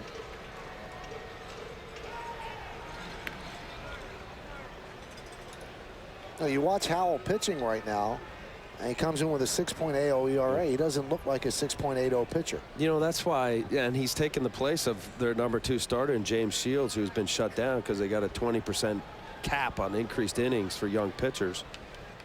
And like the other day when Jesse Litch for the Blue Jays replaced A.J. Burnett, the Yankees thought maybe that might have been or at least I thought that it would have been a relief. Pitch out. Not having to face A.J. Burnett, and he pitched a good ball game. Still got to, you know, the numbers over the long haul don't lie, but you know, short increments like this. His last start, pitched well against Anaheim, 6 innings, 2 runs. Right now he's showing an aggressive behavior. This guy was a #1 draft pick by the Royals. He fantastic college pitcher at University of Texas. He's showing enough. They just did something on a previous pitch out. Maybe you could explain it. Why would you pitch out with Doug Minkiewicz on first? The only thing I could think is that maybe they thought they had the sign for a hit and run for the Yankees because Doug Minkiewicz is not going. Why would you waste a pitch? You know what? You just said it. That's good analysis for me. You know, maybe Joe Madden. I mean, I know, you know, there's talk about stealing signs and all that. You know, there's been coaches that have been hired just to watch the third base coach. Who's that coach, longtime coach with the White Sox? Ah, God. He was like a great guy to pick up signs. Don't know. Base hit for Johnny Damon, and Minkiewicz will go to second. Joe Nosek? Yes, thank you. Awesome.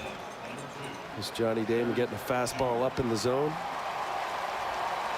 Front foot hitter off the front side. Front foot hitters are better low ball hitters. Johnny is. He'll get on top of a high fastball as well. See the big wide open there and gets it through the hole. Johnny Damon's feeling pretty good about himself right now. 5 hits yesterday. Getting some good approach at bats. Not afraid to go deep in the count. See some pitches. Here's Derek Jeter, tied the game with a home run.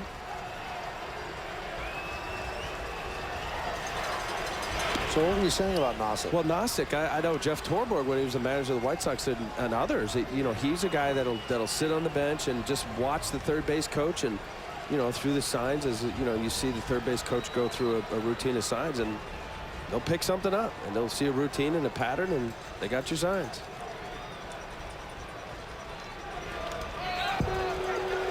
Swing and a pass ball as the runners move up.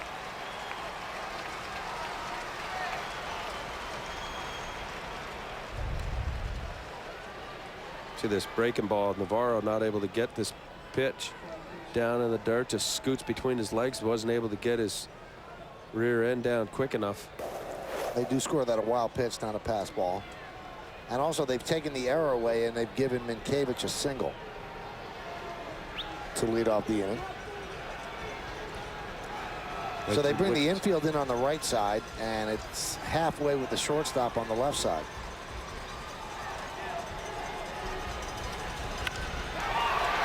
Fly ball deep right field. Delman Young back. He'll make the catch. Tagging is Minkiewicz. Moving to third is Damon. It's a sac fly for Jeter, and the Yankees lead 3-1. Jeter's second ribby of the night.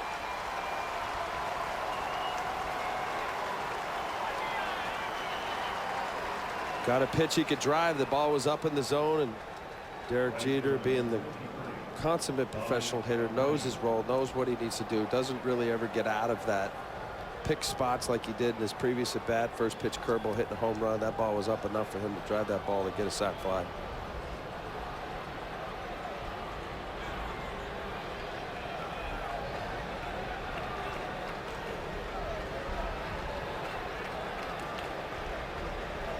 Now changing the E6 to a base hit, what that did was it just cost J.P. Howell an earned run. Run would have scored anyway, but for Howell's accounting, it's significant. Pitches inside to Bobby Abreu.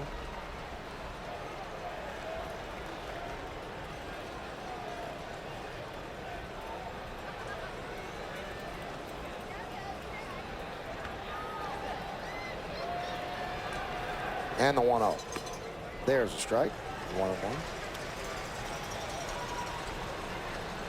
It's a final at Fenway, 11-6. The Red Sox beat the A's.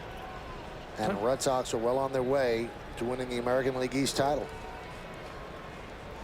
And the magic number for the Red Sox is 2 to clinch the AL East. What time did that game start, Mike? 5 o'clock. Is it a doubleheader? No.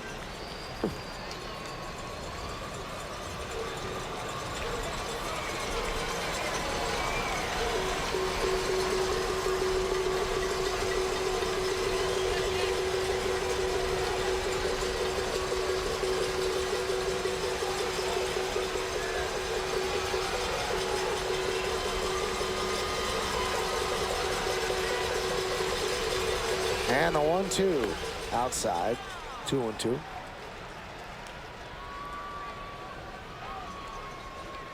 Yankees have won the American League East every year since 1998. So the Red Sox, if they win this year, that would be of significance, finally breaking that stranglehold on the top spot in the division. Last time the Yankees got in as a wild card was '97. They lost to the Indians in the first round. They won the East in '96, and they won the wild card in '95 and lost to the Mariners in the first round. And in '94, they were in first place when the strike hit and canceled the end of the season in the World Series. So it's been quite a run for the Yankees. This would be their 13th straight year in the postseason, and you assume they would have gotten in '94. 3-2, and Abreu walks.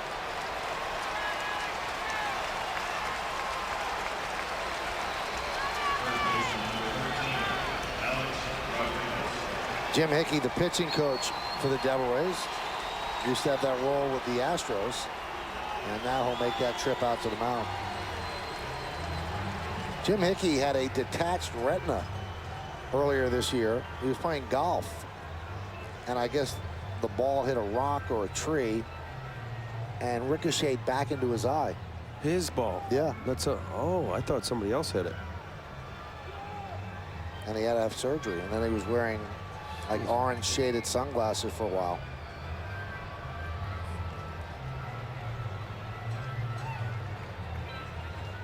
You ever do that when you golf, Al?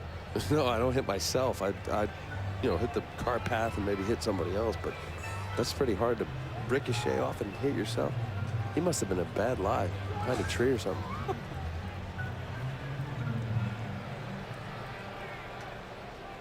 Well, he's okay now. His pitcher's in a little bit of trouble. Alex Rodriguez at the plate. A-Rod has struck out looking, and he walked in the 4th inning.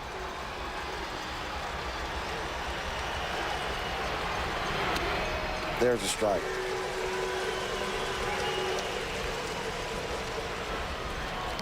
Yeah, you watch Howell, Al, and, he had the tag as the best college pitcher in the nation. Just doesn't have electric stuff. It's kind of shocking. He's kind of a little bit of this and a little bit of that. Yeah. Usually, you don't get the best of awards with that sort of stuff. I agree. He had 166 strikeouts, 135 innings in Division I, big-time ball. A-Rod could not get out of the way, and the bases were loaded.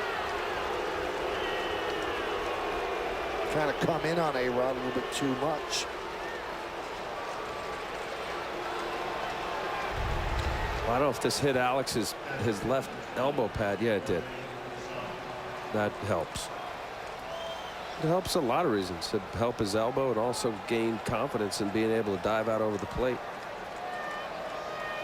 I don't know if that's not that armor that. No, I was like just Bonds, thinking that's right? It's nowhere just like like a little Bonds. pad. It's almost like a sleeve. It's got a little pad in it. Some guys have like whole armament. Here's Posada, bases loaded. And there's a line drive, base hit to right center field.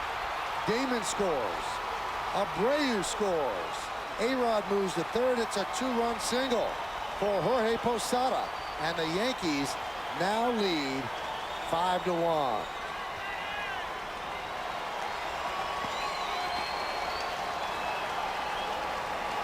Well, Howell's been flirting with danger this inning, and doesn't try to do a whole lot. You see with that ball up in the zone, and Jorge Posada having the year that he's having. He's using the whole field, sprays the ball left center, right center, just good hitting right there. Nice line drive, right center. Posada's basically stayed within himself all year long. It's not a shocker or surprise that those numbers are, as far as I'm concerned. Well, the walk and the hit by pitch certainly have hurt. You see Doman warming up. Cano swings and hits one deep to right. Young back, track, wall, see ya! 3-run home run for Robinson Cano. And the Yankees second baseman has given the Yankees an 8-1 lead. He now has 93 runs batted in.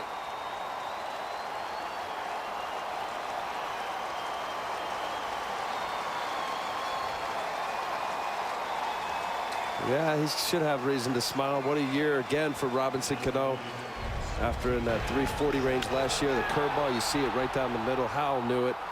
Blowing this game open after a key hit from Posada, just getting all of that curveball. That ball did not get down in a way where Howell wanted it.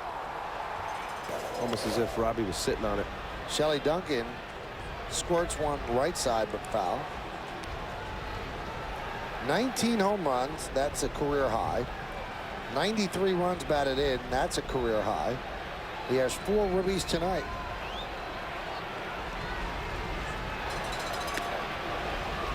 You know, just watching this game unfold, seeing J.P. Howell, he's given up 1 hit, holding the Yankee offense down, but you're not saying, wow, this could be a troubled night all along, because he's really just doing with a little this and turning the ball over.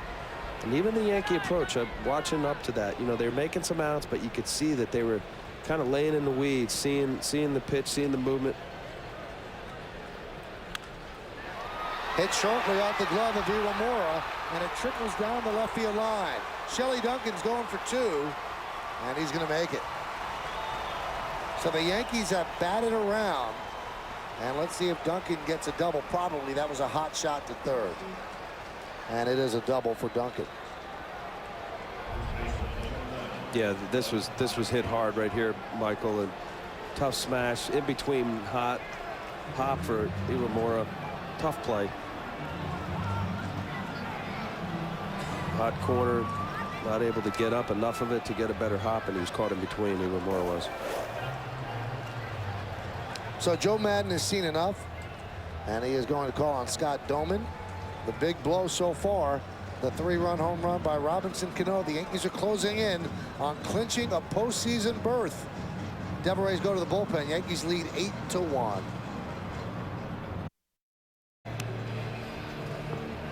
Well, Joe Madden has to make the call to the bullpen. Brought to you by McDonald's. Stop into McDonald's tonight and try the new Angus 3rd pounder. You won't believe your mouth. Joe Madden can't believe how things just unraveled for J.P. Howell. So he's going to go to Scott Doman, who actually has some pretty good numbers. The only thing that jumps out is the strikeout to walk ratio is about 1-to-1, and that's not good. But all the other numbers are pretty good. Yeah, 338. 27 games. He's done a good job for Devil Rays. Well, Doug Minkiewicz started this inning with an infield single to short.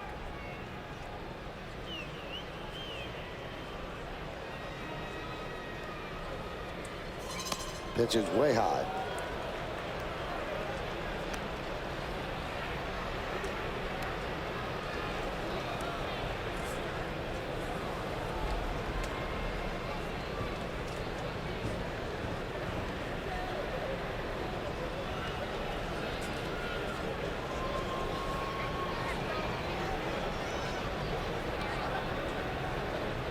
And the 1-0.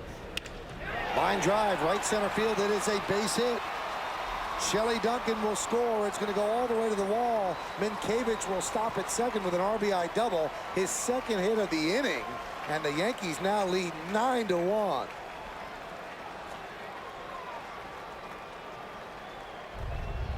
You know, Doug Minkiewicz coming back from his injury. Talk about what a great defensive first baseman he is. And here's a guy, 3 different occasions that Minnesota's hit over 300. He's a legitimate, solid hitter, and he's shown that down the stretch here, Michael. He's really, really shown a good bat. You know what he's done at first base, Gold Glover. He seems like he's got possessed look and postseason experience. Talk about the injuries for the Yankees. That's been a big plus for the Yankees getting him back. Pitch to Melky is a strike. Doug Minkiewicz, probably most famous for catching the final out of the Red Sox 2004 World Series and then keeping the ball. Ball's in the hands of the Red Sox now, I believe, but it's still technically owned by Minkiewicz. I think they might even loaned it to the Hall of Fame, but it's still Doug Minkiewicz's baseball. Fouled away.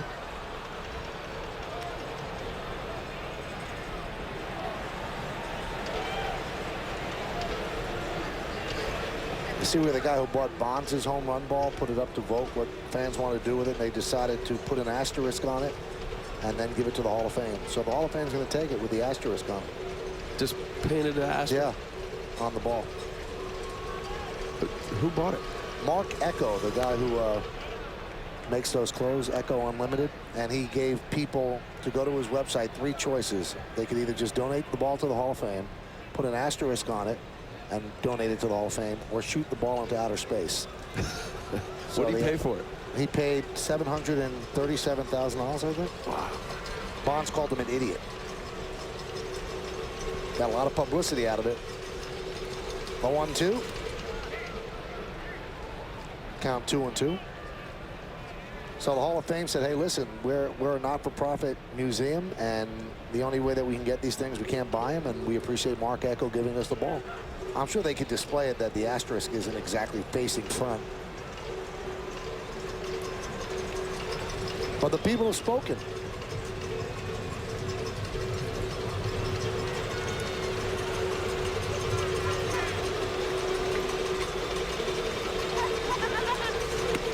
Strike 3, Melky Cabrera 0 for 2 in the inning with 2 strikeouts. But everybody else had a great inning. 7 runs, 6 hits, no errors, 1 man left. The big blow, Melky Cabrera's 19th home run of the year. He has 93 ribbies, and the Yankees have a 9-1 lead. Bob Lorenz back with you. Here's the final out at Fenway just a few minutes ago. Donnie Murphy lifts one over the head of Alex Cora, but Cora makes the catch, and that's your ball game as the Red Sox hang on to win it 11-6. Their magic number is down to 2. Tigers and Twins still in a rain delay, with the Twins leading that 4-3, and the Indians have tacked on a run. They lead it 9-2, top of the 6th. Thank you, Bob. All signs pointing to the Yankees clinching tonight. Hey, if you can't catch it live, catch it later on WB Mason Presents Yankees Encore later after each game, and again the next morning at 9. And it's only on, yes, so the Yankees have a magic number of 1. And for those that are not familiar with what a magic number is, any combination of Yankee wins or Tiger losses equaling 1, and the Yankees clinch the postseason. So the Yankees have a 9-1 lead. And the pitch to Valandia in the dirt, count 1-0.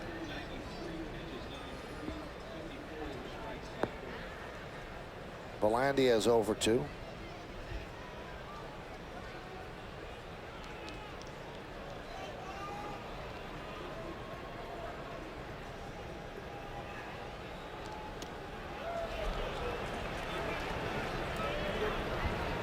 Don't know how long Joe's going to go with Wong. He certainly has plenty of relievers, 16 relievers. Well, I guess 15 now, because Gower was down in the pen, so he wouldn't be available at night after 5 innings yesterday. I think he'd be somewhat dealing with some trepidation on Joe's part after the way the bullpen performed yesterday, especially Bruni and Edouard Ramirez. Edouard Ramirez, after his performance yesterday, he went to Mariano Rivera University today, and Mariano was working with him on keeping his elbow up when he's delivering. It was pretty intense, and they were working in the outfield, so maybe that'll pay off for Edouard Ramirez. Here it is. Al, what's he trying to do there? Stay closed. He flies open a little bit. Edouard was talking about how, you know, anytime you get excited, you want to fly open, and you see Mariano close the front side. Well, this is great. Mariano's willing to do it and wants to do it. And anybody and everybody should listen. He's had as consistent a delivery, I think, Michael, almost robotic-like his whole career. And that's what you try to get to. The consistent delivery is going to enable a pitcher to have a consistent release point. And that's why Brian Bruni or anybody who sprays balls and doesn't throw where they want is that you're not getting the consistent release point. And for Mariano to spend the time and do that, just great teammate, just awesome to have around. Hey, Luis Vizcaino pretty much admits that Mariano turned his season around. And Vizcaino became a different pitcher after Mariano got permission from Ron Guidry. Yeah, do whatever you want to do. Oh, yeah, Gator wouldn't discourage that in the least bit. I think of a pitching staff. You're all in the same family. If everybody can help one another, do it. Volandia swings and misses. Now, you say that, Al, but let me point out one thing. There are a lot of pitching coaches that have huge egos that would have a problem with one of their players dealing with one of the pitchers. And Guidry doesn't have an ego. And as you said, everybody's up for debate. If you think you could help somebody more, step up and say why. He's been very comfortable allowing Dave Island to be around, working with the young pitchers. A lot of pitching coaches wouldn't do that. You have to give him some credit. Definitely. And Ron Guidry, he's here to help. He wants to do as best he can to help all these pitchers be Cy Young Award candidates and winners and future big league stars. I don't think it's so much less of ego than insecurity, really, Mike. Right. You know, I think there's more of an insecure nature for a coach to feel, you know, geez, what's Mariano saying over there? What, you know, what? No, pull in. Hey, what'd you tell him? What are you working on? What are we talking about here? But I know what you're saying, but I think most of the time those pitching coaches or coaches as a whole, it's more of an insecure feeling. Pena hits one deep to left center field. That could go. See ya. A long home run the other way for Carlos Pena as his magical season continues. His 43rd home run of the year. Yankee lead is now 9-2.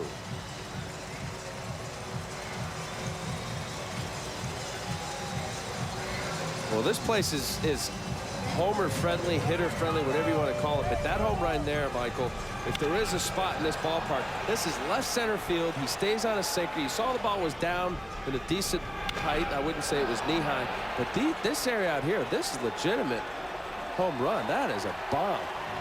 And that breaks the Rays single season RBI record with 118. He had been tied with Jorge Cantu, who drove in 117 in 2005. So now Pena stands alone, a guy who went to spring training as a non-roster invite player. Upton fouls it away.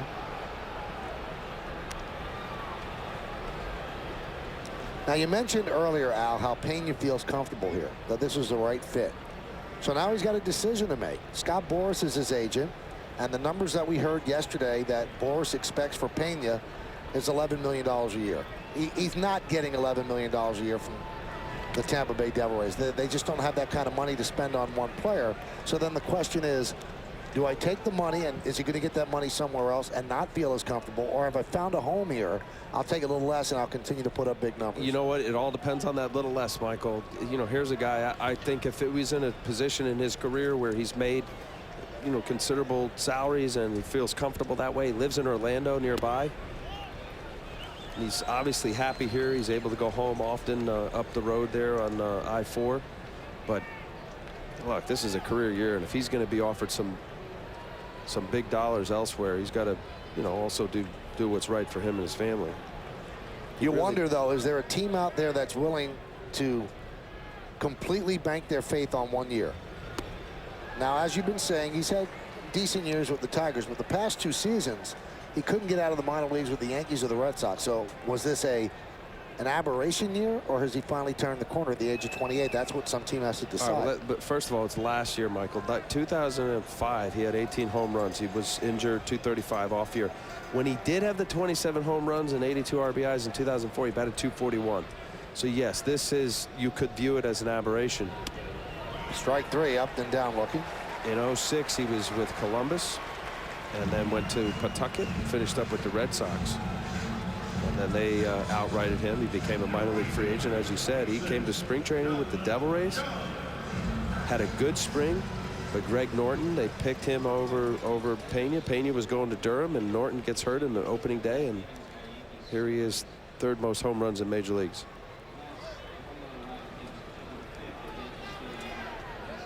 Alex Rodriguez first, Prince Fielder is second. Delman Young with a ground ball through the left side for a base hit. 2-out single for Delman Young.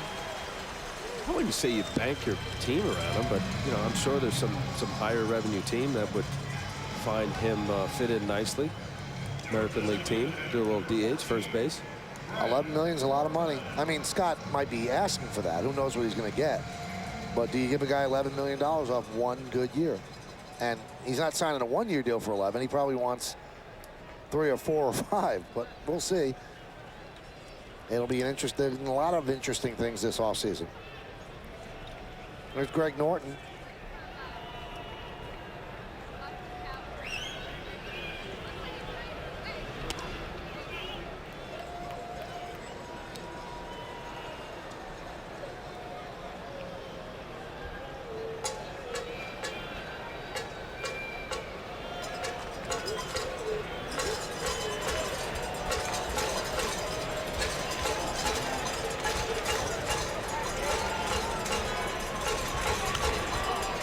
Foul back. But we're in the bottom of the 5th inning. Yankees leading 9-2. If they win, they are in. And if they are in, we're in as well. The Yes Network will be there for every single post game in the postseason and every pregame in the postseason. So it's the same thing, except we're not broadcasting the game. We have an hour pregame before the game, and then immediately after the final out, you can turn on Yes, and we have our regular postgame extended, really. Everybody's going to be involved. I'll be on the field. Bob Lorenz will be back in the studio. Kim Jones will be working the clubhouse. All of our analysts will be involved as well. It's going to be comprehensive. It's going to be great. It's going to be on Yes. So because we're not broadcasting the game does not mean that we will not be a part of it. Pre and post game on Yes. So put that in your mental Rolodex. Ground ball up the middle and through for base hit under the glove of Robinson Cano. Delman Young will go to third. It's a single for Norton, who is 2 for 3. And the Yankees are facing runners on first and third with 2 outs with Johnny Gomes coming up. Norton getting his second hit of the night. Fastball up and away. Pretty good hitting. Able to get the barrel of the bat through the zone long enough to get it past Robinson Cano and up the middle. You see where Robbie was playing, slight pull. Based on Greg Norton being a guy that I'm sure they have spray charts showing that he's pull on the ground. 81 pitches for Wong, 45 strikes. Has not been a great game for him. He's allowed 7 hits and 4 2/3, but the Yankees lead 9-2, and that's the most important numbers. But Gomes is dangerous. He can make it 9-5 in an eye blink. He's 0 for 1 with a walk.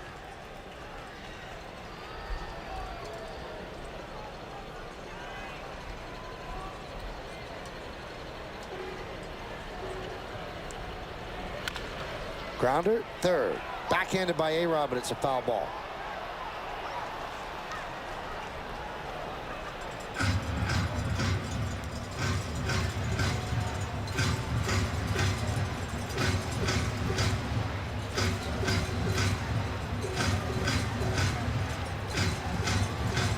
Yeah, look at what the Devil Rays have done the last few years, but watching Johnny Gomes, how he's just kind of fallen off as far as the depth chart here with the Devil Rays. But a couple of years ago in 05, he was the top 5 and top 3 in Rookie of the Year.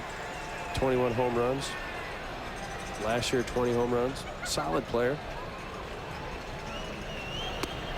There's a strike on the outside corner, and the count 0-2. Along with Al Leiter, I'm Michael Kay. You're watching Yankees baseball right here on the Yes Network. Bottom of the 5th inning. Yankees lead the Rays 9-2. We thank you for joining us on this Wednesday evening. The Yankees are 16 outs away from clinching a postseason berth. You know what? 13 outs away. 12 outs away as Johnny Gomes is down looking. 1 run, 3 hits, no errors, and 2 men left. The 1 run off the bat of Carlos Pena. 43rd home run, his 118th ribby, a team record. We go to the 6th, 9-2 Yanks.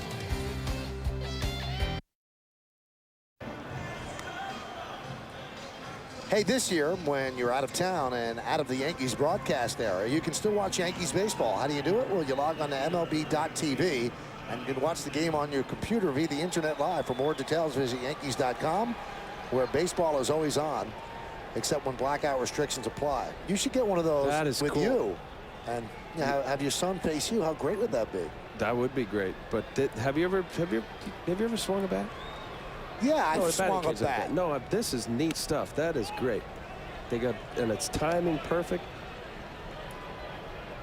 Dare you ask me that? Well, where have you swung a bat? You want dates? Pitch is high. That would be neat, though. It is. The timing of that. A lot of those pitching machines are. Jeff Ridgway in relief.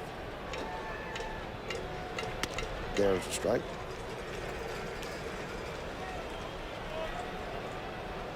It'll be Damon, Jeter, and Abreu against Ridgway. 2 lefties in the bullpen for the Devil Rays. And the count 2-2.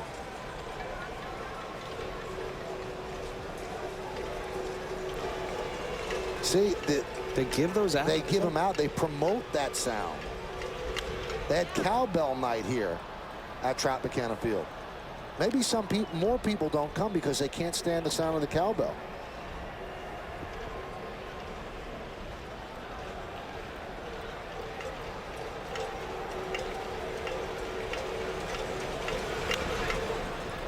But they don't keep giving them. There was a giveaway, right? It was a giveaway day. Well, those people came back.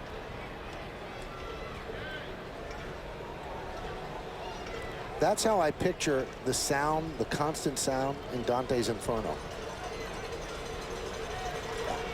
That cowbells. Pitch is high. Hey, you know that home run? Oh, wow, the Nationals came back. The Mets had a big lead, and the Nationals come back to lead 7-6. The Mets are really staggering toward the finish line. Off the glove of Ridgway, and Damon is going to beat it out.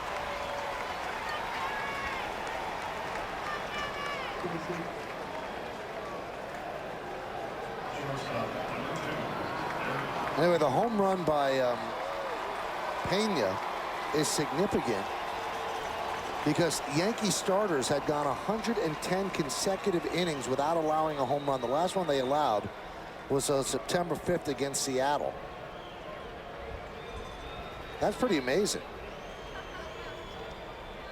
And that's the longest single season streak of its kind for any American League team in the designated hitter era. And the Phillies leading the Braves 5-2, bottom of the 7th. So they might be able to close to within 1. So since 1973, the only other team to go 17 games without allowing a home run by a starting pitcher was the 1980 Yankees.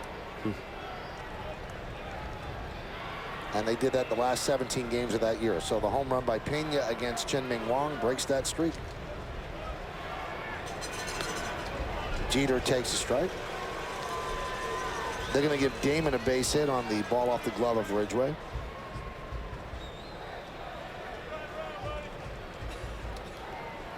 (9-2) Yankees lead.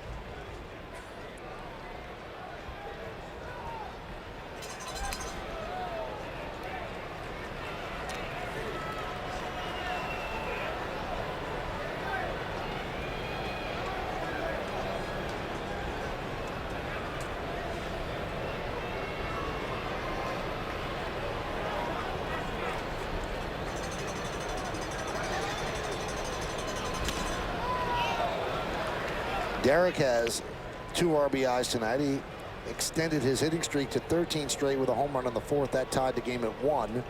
And then in the Yankees' 7-run 5th inning, he had a sac fly for his second rib. He now has 71 RBIs on the year. And he's hitting .320. And the 3-1. Grounded toward third. Tough hop under the glove of Iwamura, and it trickles into foul territory. Now that should be an error. We'll see how they score that. And the Devil Rays have played very, very sloppy defense tonight. Well, having the second most errors in the American League, that's not going to help your pitching staff. And I got to believe this is an error. He just came up on the side. You see it hit off the heel of his glove. They just gave Derek Jeter a hit. What a compassionate official scorer. Yeah, a good Major League third baseman makes that play. Well, if you're the pitcher, I mean, forget about Iwamura not getting an error, but if you're the pitcher, that's got to chap you just a bit. Well, you got a little chopper and two hopper to your third baseman, and they counted a hit. There's Bobby Abreu. He needs 2 more ribbies to get to 100, so a lot of milestones the players are looking to reach. There's a ground ball through the right side for a base hit. Johnny Damon will round third. He's going to score. It's 99 ribbies for Bobby Abreu, and the Yankees lead 10-2.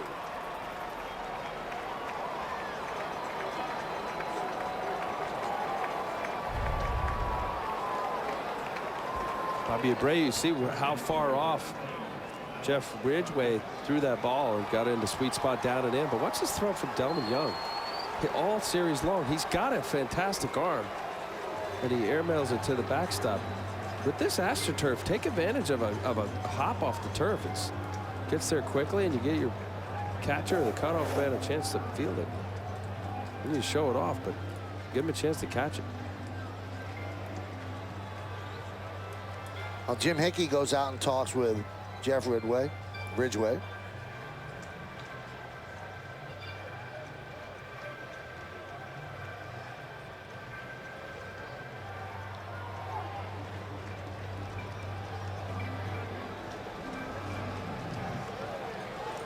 One more RBI for Abreu, and after a horrendous first 2 months of the season, he's going to have 100 RBIs.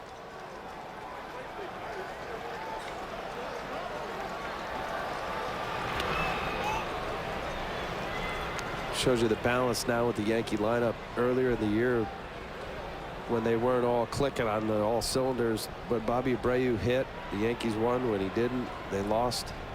Now the balance throughout, just everybody's really picked each other up.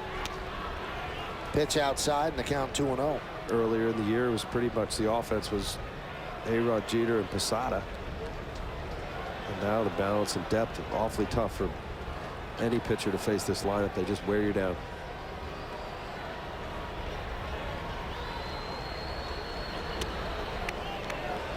Count 3-0. Yankees up 10-2. Ridgway not coming near the plate for Alex Rodriguez. But not much of a break as Jorge Posada's on deck.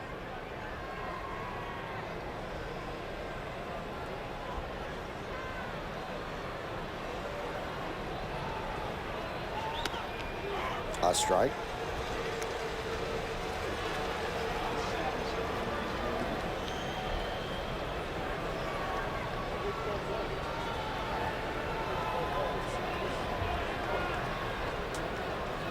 Jeter's at second and Abreu at first. Fouled away.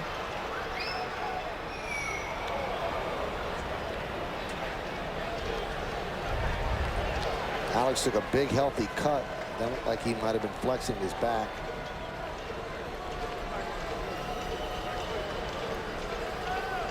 Grabbed it, then twists. But he is staying in there. 3-2. Popped up. Almost hits the catwalk. But the catch is made by Josh Wilson for the first out of the 6th inning. That came very close to hitting that first catwalk. See him frustrated after missing that fastball down the middle, up just enough. He got underneath it. Time to pop up, as Michael said, that nearly hit the roof. He just missed it. Taking healthy cuts there. Not getting cheated. Here's Posada, big 2-run single in the 5th inning. Yankees scored 7 runs in the 5th inning. The Yankees are 4 for 11 with runners in scoring position, accounting for 9 ribbies. There have been so many runs scored in the game, the scoreboard in center field is completely blitzed out. Juan Salas is warming in the bullpen for the Rays. They've lost all the Yankee runs on the scoreboard. It has the Devil Rays leading 2-1.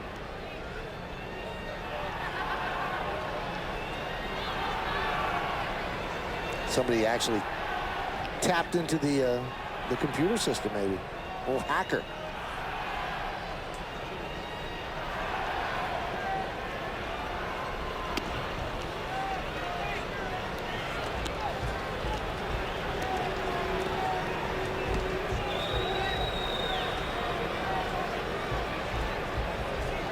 So another 3-0 count as Ridgway struggling here.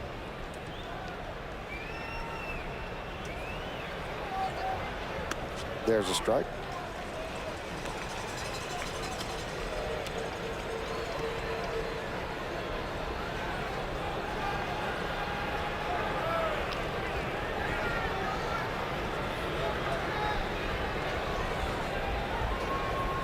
The 3-1 pitch. Another base hit for Posada. Jeter rounds third. He's coming home. The throw is not in time. Good throw by Young. But Jeter got a great jump off of second. He scores. And the Yankees are pouring it on. They lead 11-2. Third ribby for Posada. He has 89 on the year. Good jump, as you say, Michael, and Larry Bowa waving him all the way, and Delvin Young has a good arm, but he's shown he's been high the whole time. This was a good throw, a little bit up the line, but with Derek Jeter's aggressive base running and Bowa waving him in, why not? You see Brian Gorman calling him safe. Larry always likes to get down that line, help him out. Well, strange move now by Joe Madden with the lefty Ridgway on and Cano coming up. He takes the ball from the lefty. He's going to call on the righty, Juan Salas. So Ridgway does not do that well. Hurt by some shoddy fielding, one by him and one by Iwamura. Well, they finally got the scoreboard right. It's 11-2 Yanks. Come on back.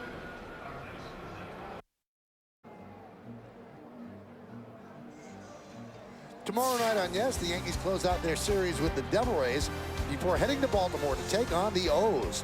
Our complete coverage starts at 6 with batting practice today, followed by the Tri-State Ford pregame. It's the Yankees against the Devil Rays. It's tomorrow night at 6, and it's only on Yes. Yankees are concerned with this game right here. They lead 11-2, and if they hold on, they will clinch at least the wild card, but they'll clinch getting into the postseason for the 13th straight year. Here's Robinson Cano. He's driven in 4 already. And now he's driven in 5. A base hit to center field. Scoring is Abreu, and the Yankees lead 12-2.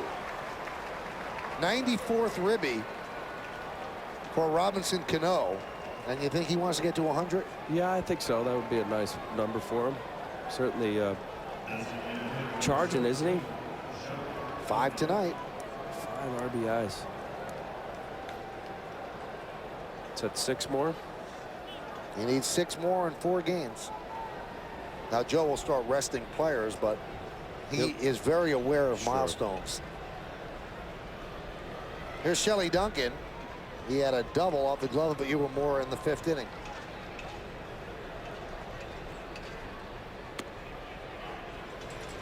You know what I've seen of Iwamura, and we keep hearing that he's won 6 Gold Gloves in Japan. I'm wondering if that's real gold, because he does not play at this level like a Gold Glove third baseman. Popped up behind the plate. Navarro near the screen, puts it away for the final out. Check that, the second out of the inning. A little ahead of myself.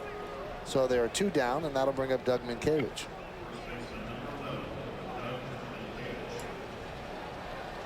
So you were saying more like a gold-plated kind of Gold Glove? Well, when you watch him play enough at third base, he's certainly not doing a Brooks Robinson imitation. Well, let's hope. You know what? Maybe he's just having a rough go right now. He's 7 errors. Tonight he's got how many? 2? No, hasn't. They didn't give him either. Oh, they didn't give him either, yeah. Josh Wilson got the error, and that was changed as well, wasn't it? One of them was changed. He has another base hit for Dougman Cavage. They'll hold Posada right there. They will not test Delman Young with Posada. And Dougman Cavage is 3 for 4. Well, right now, you just get a sense that the Yankees are, I don't want to say batting practice, but they're just hitting at will. They're hitting the ball hard. Juan Salas, who was actually spent 6 years in the minor leagues as a third baseman for the Devil Rays and wasn't producing a whole lot. And they said, hey, you got a good arm. Why don't you pitch? And he was converted. Well, the Yankees bat around for the second time tonight. You see what Melky's done with the bases loaded in his career. He is 0 for 3 tonight. He was 0 for 2 in the 5th inning. Struck out twice. There's the strike.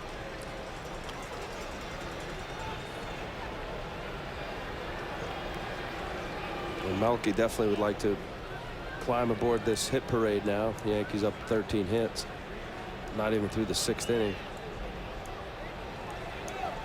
You talk about momentum, teams going into the postseason. Momentum team-wise, you know, there's been enough historical data showing that teams don't necessarily have to be winning to get to the World Series. It's been proven, but certainly players want to feel good about their swing and good about what they're doing going into the postseason.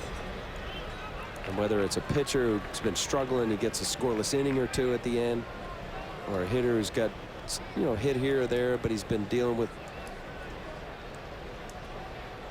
you know, a bad streak. You want to feel clear-minded going into the postseason.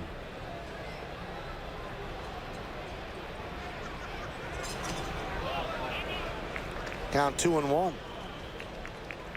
Yankees up 12-2. Disappointing loss last night. They led 5-0 at one point. They lost 7-6 on Navarro's walk-off home run in the bottom of the 10th.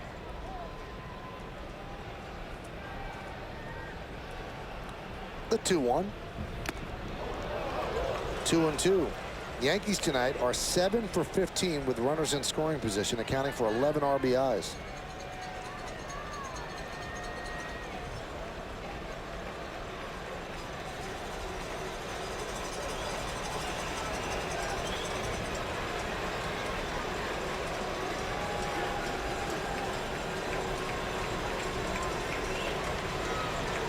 And the pitch popped up foul and out of play.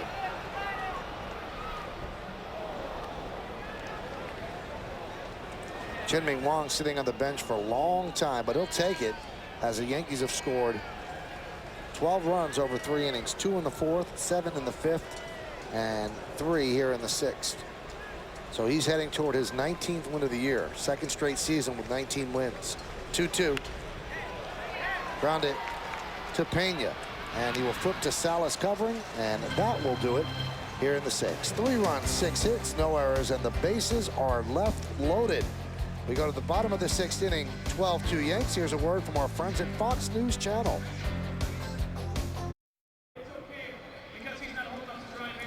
Well, fans, the 2008 season is the final season in the most historic sports venue in the world, Yankee Stadium. The Yankees are now accepting deposits for 2008 season ticket plans. Log on to Yankees.com for more information and to make sure that you don't miss out on the final season in Yankee Stadium.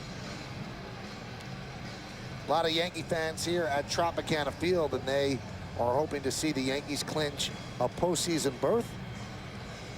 And right now it looks pretty good, Al. They're leading 12-2. Well, his shirt says they don't play for the wild card, but Yankees don't care about that now. Well, we gave you the stats over the past couple of days. The wild card simply is not at any disadvantage, and there's very little difference between winning a wild card and winning a division, because, okay, you lose 1 game at home. That's pretty much it. And a lot of wild card teams have gone on to the World Series. 3 of them have gone on to win it. It's not something that presents much of an impediment. Navarro takes a pitch low. Although that game 5, Michael, I think especially when a couple years ago, I guess, there's all a day off after the game 4 for all this time. Yeah, that was pretty tough on teams going back to. especially with the Yankees. That 05 series when they went back to Anaheim. Not that many of those series go five games, though. Yeah. Phillies lead the Braves 5-2. That's in the top of the 8th.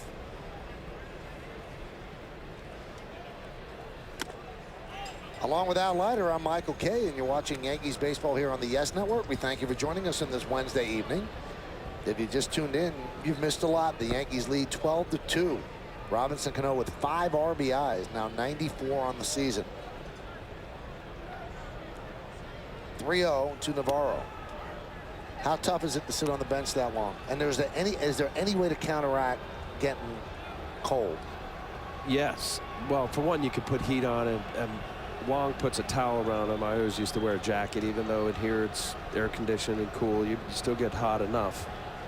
But you want to get out to the mound. I always said, like a long inning, get out there quickly and be able to get a couple extra pitches. And nowadays, well, a couple years ago, they really tried to clamp down on the time between the innings and had the pitching coaches running out.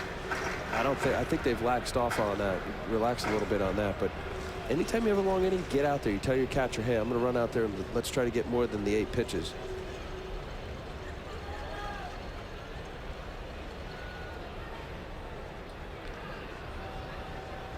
(3-2).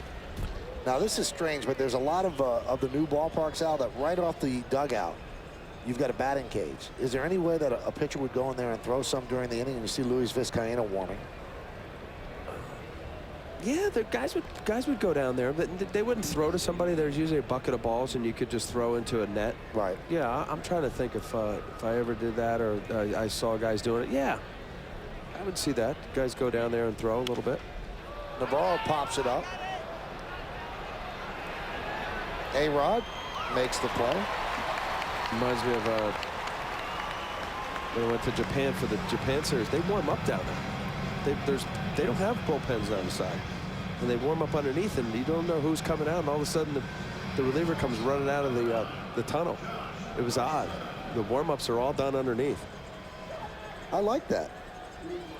Almost adds a chess match aspect to it. Who's coming out? Yeah. Guess you got to get. Yeah. I'm told they have TV cameras in there like they used to have in Toronto, so people do know. I would think that in the National League, there's less of a chance of a pitcher to get that stiff because at least you have to bat. If you bat around, at least you're going to be up there for a little bit, swinging the bat. And the American League just sitting there. Wilson chops one to A-Rod. And you know what, Michael, it's really conditioning. Over the course of the year, your arm is used to, as a starter, getting up and down, and you're going to have some innings where you only have 5 or 6 minutes, and others like that last inning. How long an inning would be a concern? If you're sitting at 30 minutes? I think it all depends on the pitcher, and I don't know. I always joke with you. I'll take 10 runs every inning, but of course that becomes an issue too. Joel Guzman is going to pinch hit for Akinori Iwamura.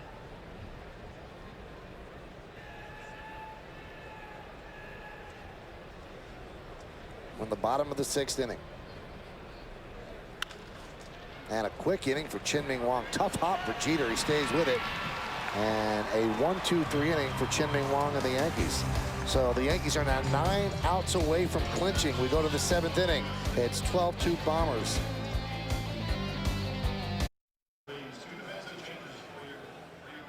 Hey, Monday night on Yes, relive the game that created a legend with the premiere of Yankees classic Reggie Jackson's 3-home run October night. Yes takes you back to Game 6 of the 1977 World Series when Reggie Jackson earned the title Mr. October, and the Yankees went on to win their 21st title. It's an all-new Yankees classic Monday night at 7 p.m. only on Yes. That should be fun. We go to the 7th inning. Johnny Damon leads off, and there's a strike. 12-2 Yankees. Joel Guzman pinch hit for Iwamura. He stays in the game at 3rd.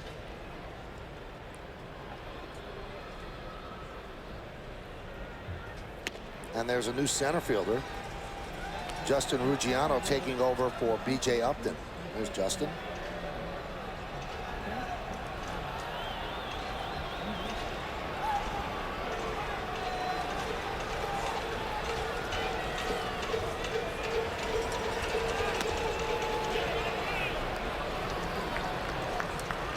A lot of things could happen tonight of significance in baseball. Obviously, the Yankees could clinch a postseason berth. And in San Francisco, it looks, Al, as if this is going to be the last game that Barry Bonds will play as a Giant in San Francisco. It's their final home game. I don't know if you just saw the story in USA Today. He seems kind of surprised and disappointed that he wants to play next year and they don't want him back. Any thoughts on that? Surprised, or that he's playing? Surprised. No, they haven't won, like you said. With they could be last place. Are they last place? They are, yes, in last place by a lot. Look, I think they stuck with him, you know, obviously for the home run record and, you know, local favorite and all that, but that's been enough baggage for them to deal what they had to deal with for years now.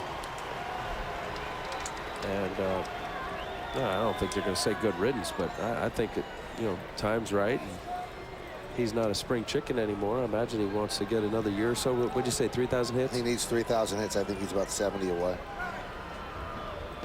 And that's important to him. Now, if he comes back, though, he's probably going to have to play in the American League. Yeah, I think the American League absolutely fits. I don't know whether the Angels will take him or. They said everybody's saying that Moreno doesn't want to do that. Moreno. How about the A's? The two teams that everybody says is the most likely would be Texas or Seattle.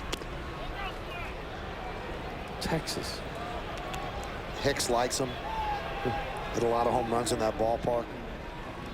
Hey, Texas took a chance on Sammy Sosa. No, I'm just thinking for Barry to want to go there.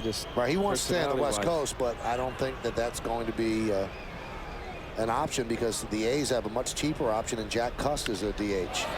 Derek Jeter's having a big night. He pounds another hit. This one goes past Dillman Young, and Derek's going to pick up his third hit of the night. He's 3 for 4 with a sac fly.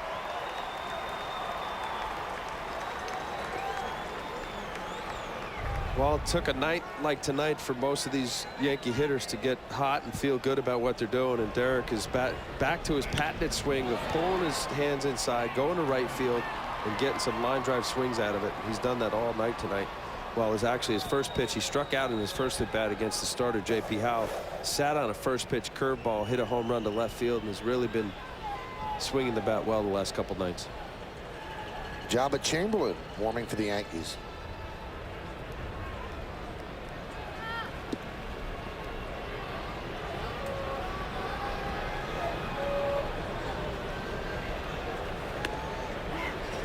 Well, he doesn't warm up just to warm up, so.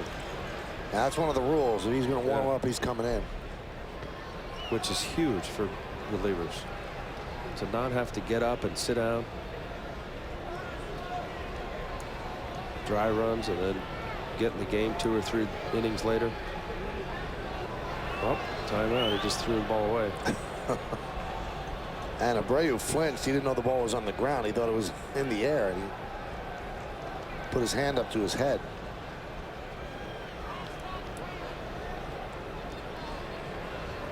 Never liked throwing during the game, and just for that very reason. That's just becoming obsolete. The relievers throwing in foul territory on the field.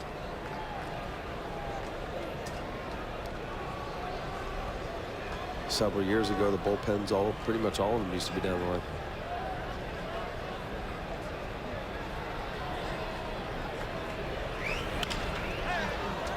Chop to first. Pena backs up. Will flip to Salas. There are 2 outs as Jeter moves to third.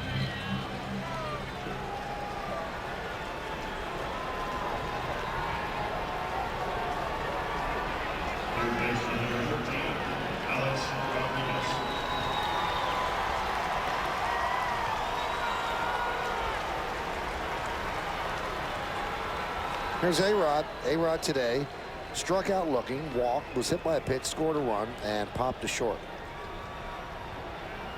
Couple healthy cuts last at bat. Just missed a high fastball.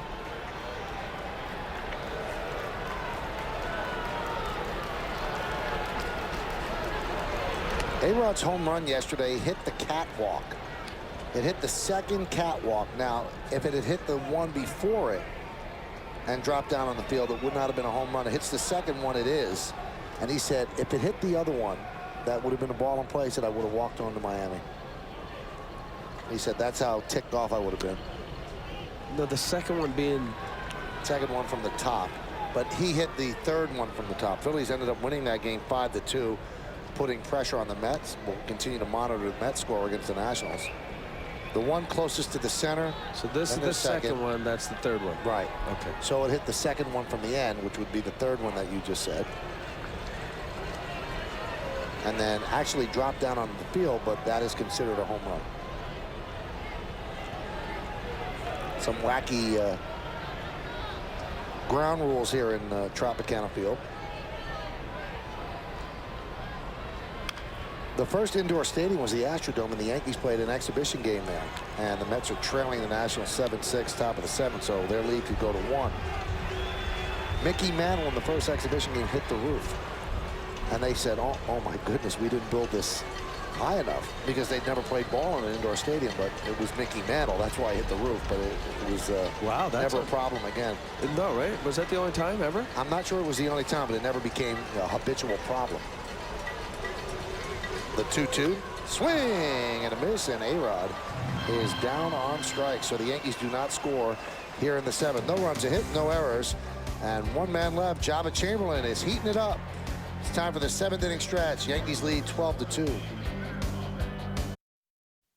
Hi, everyone. Bob Lorenz in our studio with the Tri-State Ford update. What is going on with the Mets? Up 4-0 at one point tonight against the Nationals, but Washington rallies. And in the top of the 5th, Willie Mopena with a double that scores 2 and puts the Nationals on top 7-6. He got hung out to dry, but the damage was done.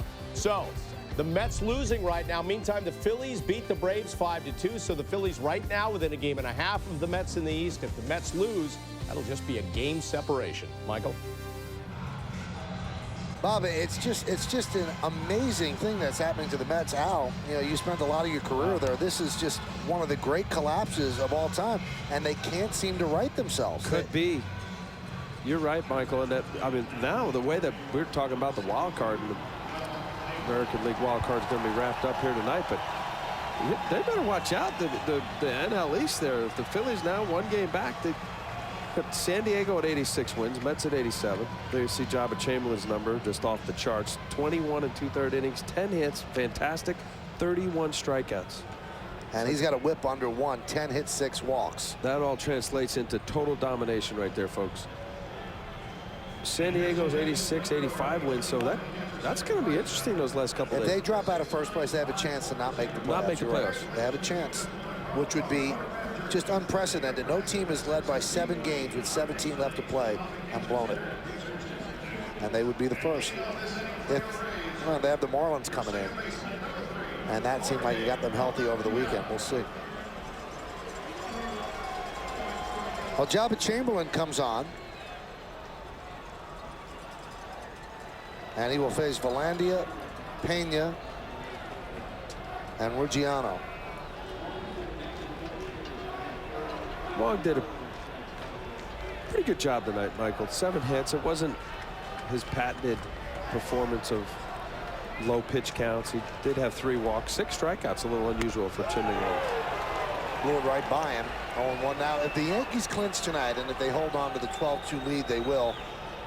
We have the whole clubhouse covered. They're going to have a celebration. It's going to be loud. It's going to be raucous. When you have so many kids up, that's usually what happens. Kim Jones will have a camera in the clubhouse. We'll cover it live, so you'll definitely want to stay tuned for that. Yankee fans could revel in one of the great comebacks this team has had. Remember, 21-29 on May 29th, and seemingly out of any chance to make the playoffs. And they've been the best team record-wise in the major league since the All-Star break. So a good job by Joe Torre and his team. So if there is a celebration, we'll be covering it. And as I mentioned earlier, and I will continue to mention right through Sunday, if the Yankees do make the postseason, and it certainly looks as if that's going to happen, we will cover pre and post game on all the playoff games. An hour pregame show, and then as long as it takes after the final pitch of each game, you turn it on to Yes, we'll be there. Complete coverage. Pitch is high, 2-2.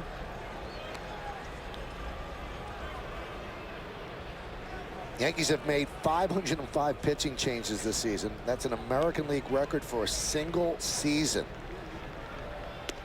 Strike 3, Valandia down looking, and out. With all the injuries to their staff early, a lot of those were out of necessity. They had to. That's right. And 50 starts by rookies, and really to think about what Joe Torre and this coaching staff and the whole mindset of the team, what they didn't do was panic or start pointing the finger, start feeling the pressure. And that's one thing that I'm so impressed with Joe, just his calm disposition and demeanor really settles in. And look, we believe in ourselves, we're a good team, stay the course. And that's exactly what they did. It didn't hurt that they have a stable roster of all-stars and future Hall of Famers, but you could easily implode in moments like that, in seasons where you start struggling and people start pointing the finger and you start reading things and hearing stuff. Pena hits one deep to center field. Melky back on the track at the wall. He makes the play, taking an extra base hit away from Pena. Wow. What a play. Not only does he have a fantastic arm, 16 outfield assist. Great jump. You see where he had to spin around a little bit, turn to his left, turn to his right. Gets back to the wall. All instinctive play. Knowing that he's got to crash into the wall after he catches it. What a great catch, Melky Cabrera. Here's Justin Ruggiano. His first at bat. And that one is foul back.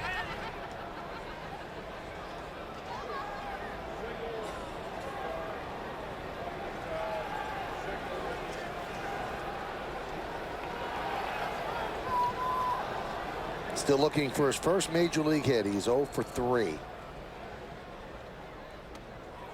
Off speed pitch and the count 1-1. What the Yankees going to try to do before the playoffs begin is get Jabba Chamberlain in back-to-back games to see if he can handle that. So slowly but surely building him up where he can pitch in the postseason every day if they need him. That one is punched into right field, and that's going to be Ruggiano's first major league hit. So he's going to want that baseball. A single to right field of Jabba Chamberlain. And they do call for the ball. And that's going to go on the trophy case. Do you have any special baseballs that you kept? Milestone balls? No hit ball. You didn't get your base hit from the World Series? Yeah, no, I have them. I just haven't really been able to display them or put them out. I have a few balls. No room in the shack? I'm trying to think of like my 3,000 strikeout or my, I have a few. There's Delman Young. Foul back. 98 miles an hour with the fastball there for Jabba.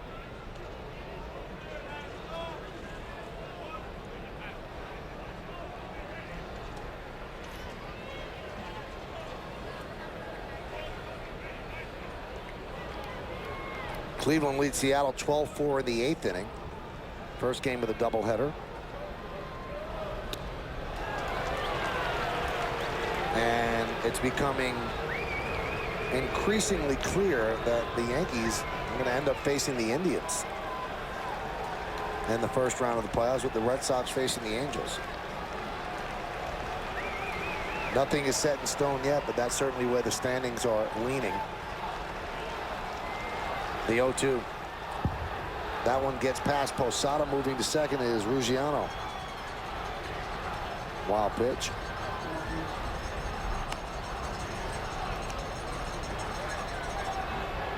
Aside from the Yankees getting their roster in order and their players set, it's also good to know who you're facing. Yep. The whole idea of scouting and, getting the mindset on, which team, as opposed to preparing. And scouting is at such an nth degree now. But for not only for the coaching staff, but if you're one of the starters to line up, you don't want to have to go over the Angel lineup, how you're going to approach it, or the Indians. Chop to Jeter, gets a nice hop, the long throw, and they get the hustling Delman Young for the final out of the 7th inning. Another scoreless inning for Jabba Chamberlain. For the Devil Rays, no runs a hit, no errors, and 1 man left. Great play by Melky Cabrera, taking an extra base hit away from Carlos Pena. 12-2, Yankees lead.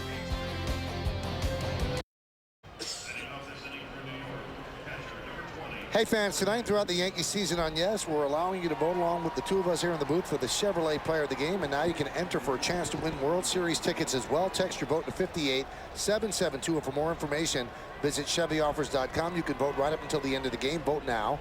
Make your voice heard. Tonight's candidates are Robinson Cano, Derek Jeter, Jorge Posada, and Chin-Ming Wang. Standard text messaging rates apply. Jay Watasic comes on, and he will face Jorge Posada.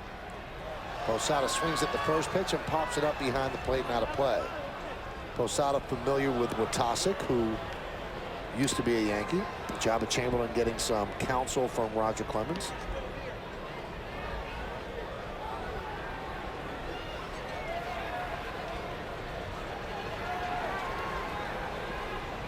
Good counsel.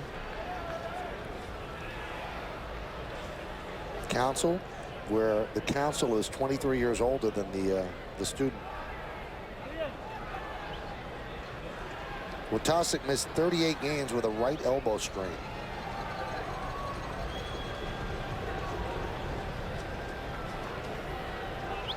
And he's had 4 scoreless outings since being reinstated from the DL on September 1st. Actually opened the season with Oakland. Played for the A's, the Royals, the Padres, the Yankees, the Giants, and the Rockies.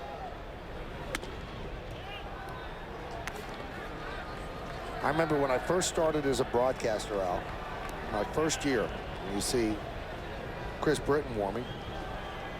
Something's up with Posada, and Gene Monahan comes out. It was after the first pitch, he showed some sort of grimace, and Larry Bowa was yelling down and immediately alerting Gene Monahan. Of course, Posada's going to tell him he's fine.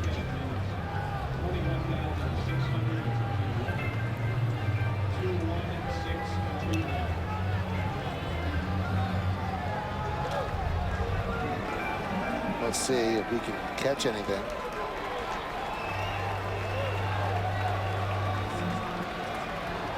Maybe something with his neck, but he stays in there. He convinced them that he's okay. And he will dunk a single in front of Gomes, so he is okay. He's 3 for 5.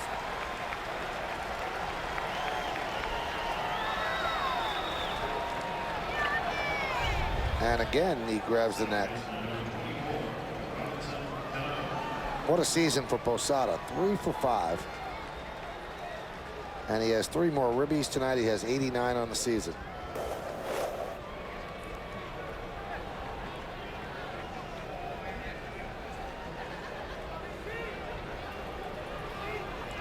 Here's Cano. He has 5 RBIs tonight.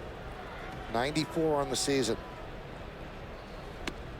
Anyway, I saw Jabba talking with Clemens, and it reminded me that when I first started in broadcasting the first year, Mel Allen came up to me and said, "Do you mind if I give you some pointers? I mean, I don't want to intrude." And I said, "What?" Yeah. So, I mean, it's like, you know, if Joe DiMaggio comes up and says, "You want some hitting tips?" When he offered it too, man. And he offered it. Wow, that's even a little unusual. You see a lot of kind of standoff mentality of the older superstar kind of guy that waiting for the young player to come to them. Man, I think there's a difference. What did he tell you? He was telling me that when I first started broadcasting, that I was broadcasting, I wasn't communicating. And the thing that I should do is make believe when I was broadcasting on the radio as if I was talking to my mom, telling her the story of the game. He said, because if you broadcast to one person, then everybody that's listening thinks you're broadcasting to them. He said, but if you put on Mr. Announcer voice, then they know you're announcing. And I thought that was a great bit of advice. And that was from the voice of the Yankees. How's that an announcer voice? It's almost John Sterling. It'll be a 2-1, you know, something like that. There's a ground ball to second. This should be 2. There's 1 on to first, a double play. Hey, let's take a look at the Yankees in-game box score. There are 15 hits in this box score. So there's a lot to go over, and it's brought to you by Hummer. Johnny Damon with 2 more hits. He had 5 yesterday. Derek Jeter, another big night. Bobby Abreu picked up his 99th ribby. He scored 3. Alex Rodriguez has not picked up a hit. You've got 3 for 5 for Posada, 2 for 5, 5 ribbies for Cano, 1 for 3 with Duncan, 3 for 4 for Minkiewicz. He was actually 2 for 2 in the Yankees' 7-run 5th, and then Melky Cabrera has struck out twice. He's 0 for 4. Jason Giambi is going to pinch hit for Shelley Duncan.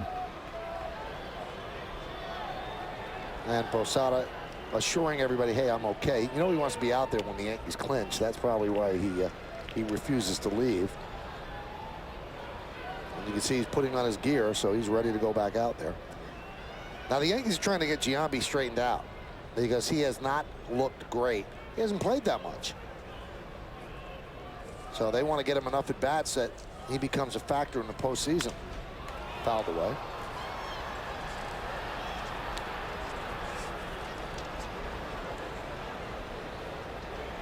Yes, it's being reinstated from the disabled list on August 7th. He's batting 193. But that is a product, as you say, Michael, not getting enough at bats, and justifiably so. Minkiewicz has done a good job defensively, and offensively they're mix and match of Matsui and Damon in left. And a nice piece of hitting there by Giambi. He squirts it through the shift, and he picks up a 2-out pinch hit single. His second hit in his last 13 at bats now. Gets a ball up in the zone, and that's what hitters like. They want to see the ball elevated. You see about belt high. Stays back. It's good swing through the zone. Even with the pull here, you see Josh Wilson not being able to get to that. Well, the things are working out for the Yankees where they're going to be able to clinch on their own because Detroit scored 6 runs against Minnesota in the 5th inning. They lead 9-4. So if the Yankees want to clinch today, they're going to have to win. And I think that's what they would feel best about. You know, it's called backing in. And as Al said earlier, you're still getting in, but you just have a different feeling when you win it on the field. So unless the Yankees blow this 12-2 lead, they will clinch the playoffs on the field with a victory and not have to know that the Tigers lost and that they would have gotten in anyway. Foul ball by Minkiewicz.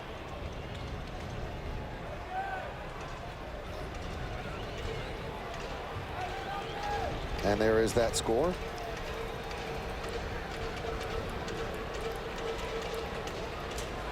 Washington still leads the Mets 7-6. That's in the top of the 8th inning at Shea. If the Mets do not come back, their lead is 1 in the National League East. A lot of moving parts in the playoffs. In the American League, if the Yankees win, everything's settled. Nice toss there in the javelin. Count 1-2. With a discus. It was more a javelin. Yeah. A discus is a round disc. Yeah, but it's thrown that way. Javelin, you throw it up in the air. Well, I think it's a combination of both, Al, because the javelin's more like a bat. Just reaching right now, Mike. The hammer throw, that's good. We'll go with the hammer throw. Is that all right? That's good. Keep it away from Giambi. Don't get anybody hurt. It's rare. We get 2 guys Yankees do in their lineup with no batting gloves. It's kind of a blast from the past. Posada. Posada and Minkiewicz. Moises Alou the same. There's not too many guys. 1-2 upstairs by Watasic. 2-2. We're in the 8th inning. Yankees lead the Rays 12-2. Got a lot of pine tar on that bat, and still it slipped out of his hands. Plus he's got an unusual way he holds the bat. His left hand, he kind of turns it in, kind of like a hockey stick. And the count 3-2.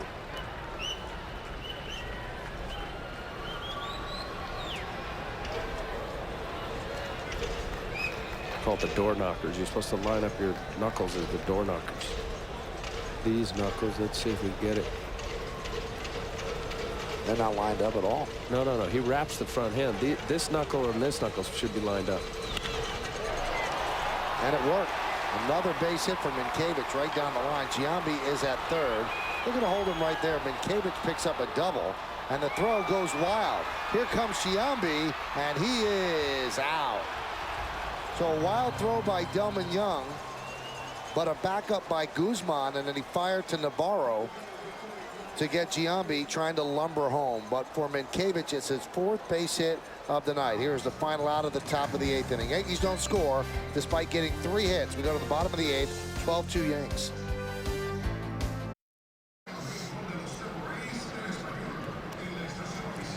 It is time to take a look at the Tampa Bay Devil Rays in-game box score, sponsored by Hummer.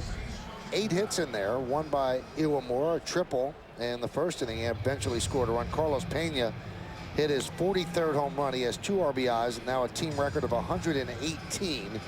B.J. Upton was 2 for 3. Greg Norton 2 for 3. A walk to Gomes, a walk to Navarro, and not much else. Delman Young also picked up a base hit.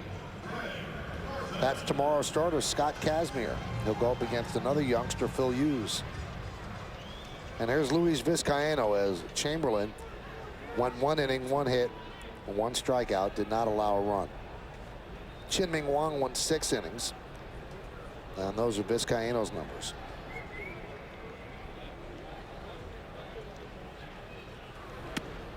And there's a strike.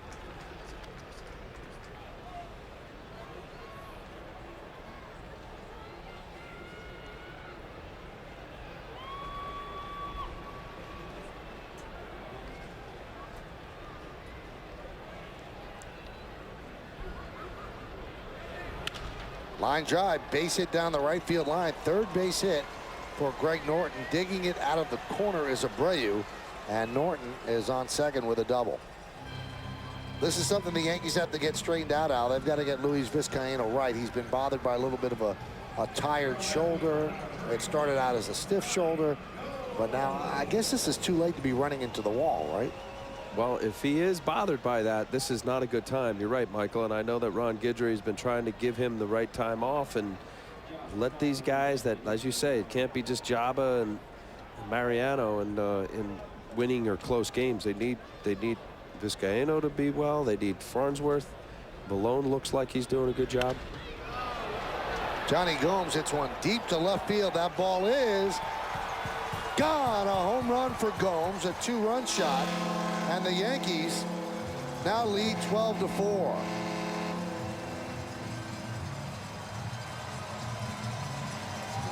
And quickly to the phone. So Vizcaino promptly gives up a hard double and a home run to Gomes. For Gomes, his 17th of the year. Well, it's a fastball down the middle, and you see Johnny Gomes, who is a good fastball hitter, pulls his hands in. Oh, look at this. There's a yellow. Oh, hit the blue seat right over, yeah. Good call. I thought it hit the top of that yellow bar.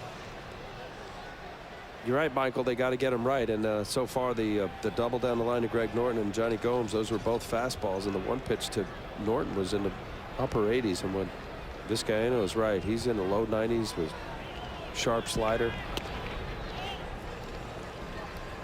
Boy, they will need him in the postseason. There's Josh Paul pinch hitting for Navarro.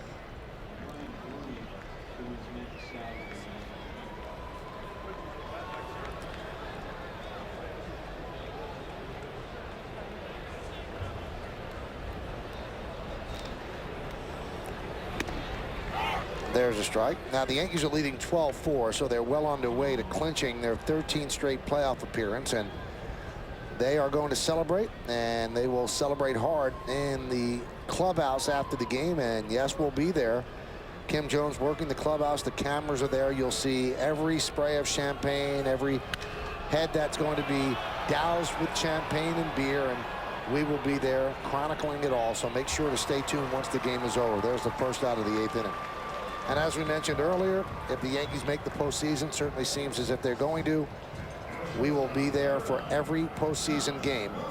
Every playoff game will be preceded on Yes, a 1-hour pregame show, and then immediately after the final out on whichever network is going to be covering the postseason games, you turn it right back to Yes, and we'll have a full postseason postgame show. Bob Lorenz will be back in the studio. I'll be on the field, and Kim Jones will be working the clubhouse, and all of our analysts will be involved as well. So it should be fun. It's going to be comprehensive, and you've been with us all year, so follow the playoffs with us as well.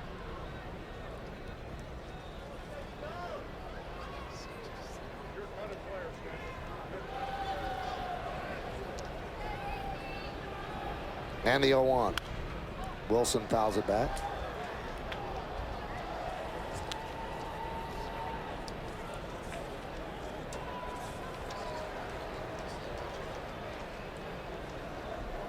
Vizcaino has appeared in at least 70 games in the last 5 of the last 6 seasons. He's been a workhorse.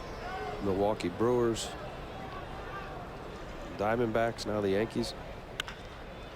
Wilson grounds it to Alex Rodriguez. Hard throw across the diamond. And there are 2 outs here in the 8th. Hey, the Cubs lost again 7-4. They now lead the National League Central by just a game and a half. So the Marlins beat the Cubs for the 2nd day in a row. Now let's see if Houston, or not Houston, if Milwaukee could take advantage.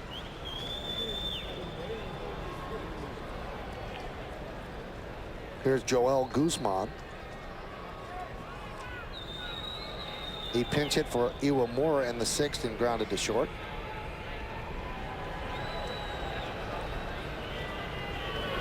Well, Vizcaino's going to tie his career high in games. He had 76 games with the Brewers in 2002. And he's tying it out, not pitching that much of late. So it shows you how much he had packed into the first 5 months of the season. And it's hard to get relievers to tell you they're tired. And they don't want to say, I can't go. They want the ball. And so the more effective you are, the manager's going to go to you more. And it almost becomes something that can hurt you in the long run. Well, he's done it from 2002 through 2006. He's 5th in baseball at games pitched. Grounder off the glove of a diving Jeter, and it trickles into left field for a base hit for Guzman.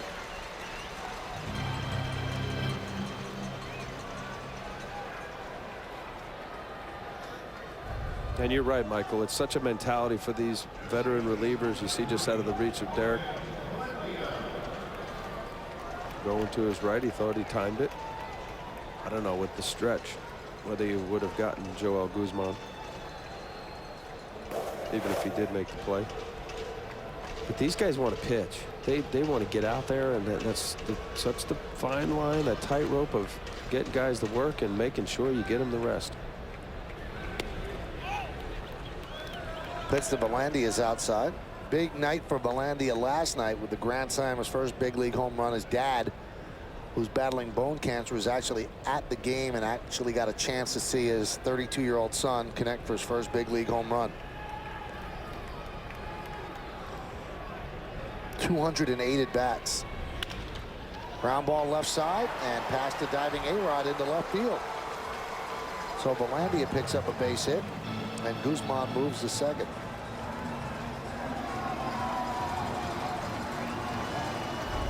Just CNI singles right now. It's annoying when you're the pitcher, especially when it comes down to where you're just trying to get your work in and limit your pitch count. You give up 2 grounders out of the reach of your shortstop and third baseman.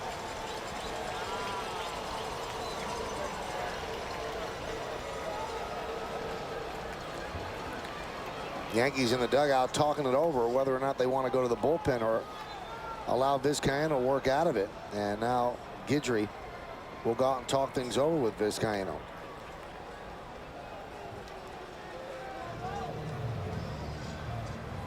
Hey, if you can't catch it live, catch it later on WB Mason Presents Yankees Encore. It's later after each game and again the next morning at 9, and it's only here on the Yankee Entertainment and Sports Network. I was saying before, Al, you don't know how long pitchers could go in the postseason. You really need Vizcaino to team up with Jabba Chamberlain and Kyle Farnsworth to be the guys to get the game to Mariano Rivera. You cannot afford to not have Vizcaino be a part of that. No. Look, you know, I mean, you get your winning close game situation the 8th inning on. Obviously, they're going to, just from what has been playing out, it's a Jabba to Mo, but there's no question you're going to need at least 2 others in close game winning situations.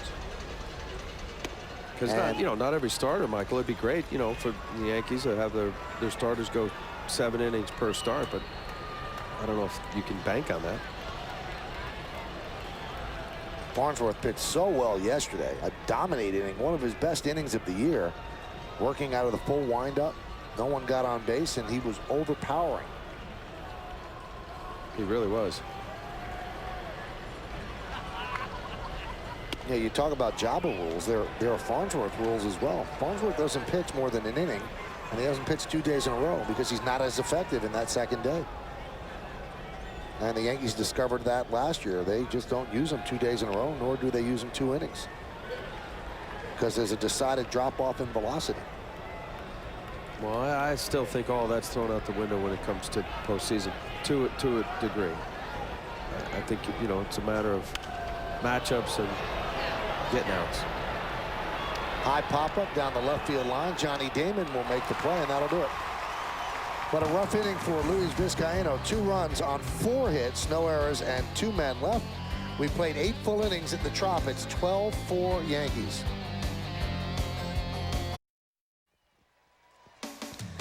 Yankees Baseball on Yes is brought to you in part by Honda. Visit your Honda dealer and test drive the all-new 268 horsepower Accord V6. IO digital cable, the leader in HD, and HD is free with IO. And by the New York State Smokers Quit line, call 1-866-NY-QUITS for free patches, gum, or lozenges. So we go to the 9th inning. Yankees lead 12-4. Melky Cabrera fouls one back against Brian Stokes. 12-17-0 for the Yankees, 4-12-1 for the Devil Rays. And this has been a rough night for Melky. He's 0 for 4. And in the Yankees' 7-run 5th inning, he actually struck out twice. Been a rough season for Brian Stokes. 59th game and a 7.19 ERA. 89 hits in 61 innings. A lot of base runners. Now, it tells you, Al, when you look at those numbers, he has an 80 ERA, and this is his 59th game.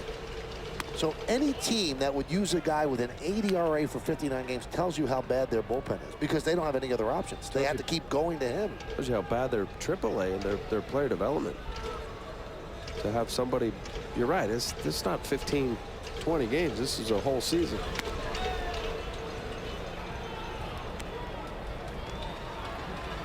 But again, as earlier in the year, we saw these Devil Ray pitchers coming in, and you see what would be considered, you know, good stuff. 94-mile-an-hour fastball, that last one. Breaking ball, there's 20-mile-an-hour difference. Throwing strikes, getting ahead, expand the zone. Moving batters off the plate. As you were talking yesterday, Leo Mazzoni, I guess, with quoting Greg Maddux about when Greg Maddux said, you know, really how hard is it? It's just command of a fastball and change speeds. An awful lot of pitchers who can't do it. It's not that easy.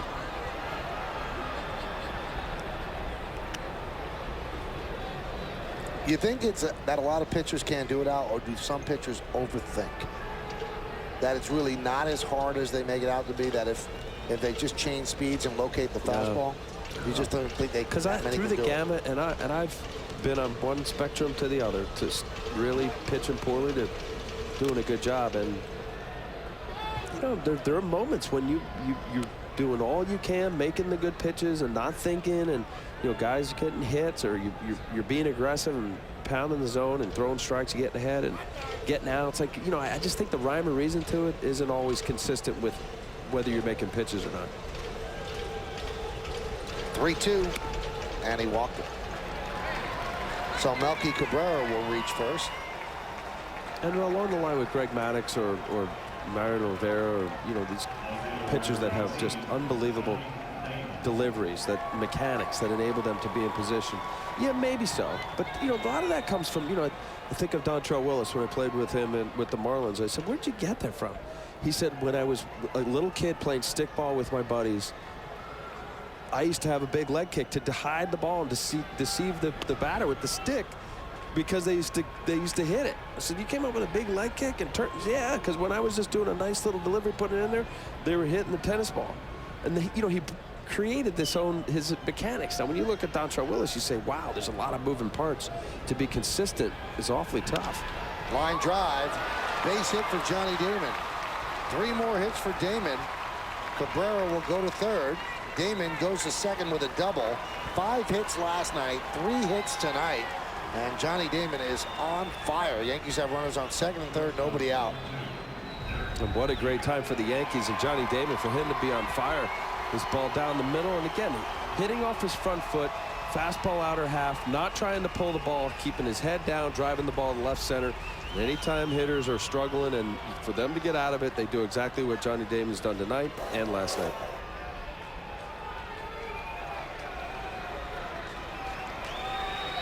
Here's Derek Jeter. He's 3 for 4. He's a triple away from the cycle. Last cycle in Yankee history, 1995, Tony Fernandez. And that's the guy who Jeter took over for at shortstop. So it would be coming full circle. The Devil Rays have the infield in, trying to cut off the run. It's 12-4 Yankees. Yankees are 3 outs away from clinching their 13th straight postseason bid.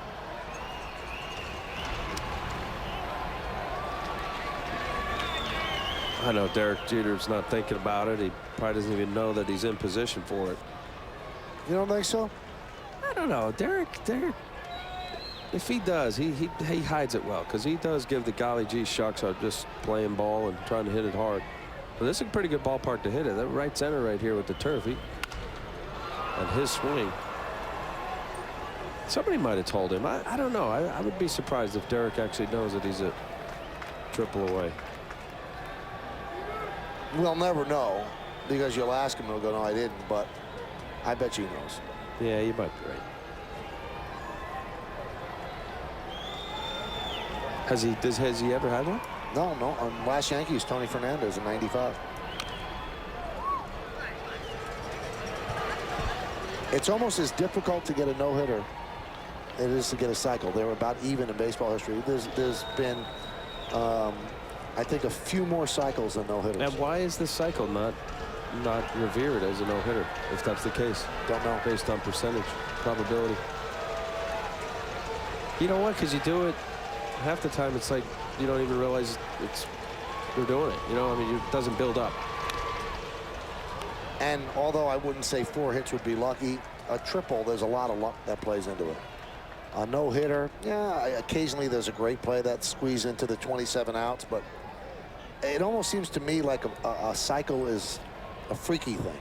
Win the lottery. Right, but a no-hitter is something that's close to perfection. I mean, that's as close to perfection as a baseball pitcher could get. Nationals leading the Mets now 9-6 in the top of the 9th. 2-2. Well, he's not getting the cycle as Jeter goes down on strikes. If the Mets don't come back in the bottom of the 9th, their lead is down to 1 over the Phillies. Amazing. Just absolutely amazing. They're going to feel it. And when you have a big lead and you're blowing it, you're going to, for as much as no, we're all right. You know, we got to win some games. You feel it. You know exactly what's going on and who's doing what. What's the head-to-head there, I wonder? The Phillies have beaten them. If they tie, the Phillies win. Phillies beat up on them all year. They won the last 7 games against them. Last 8 games against them. There's Bobby Abreu. He needs 1 more ribby for 100 on the season. The infield is in, so the odds are in his favor.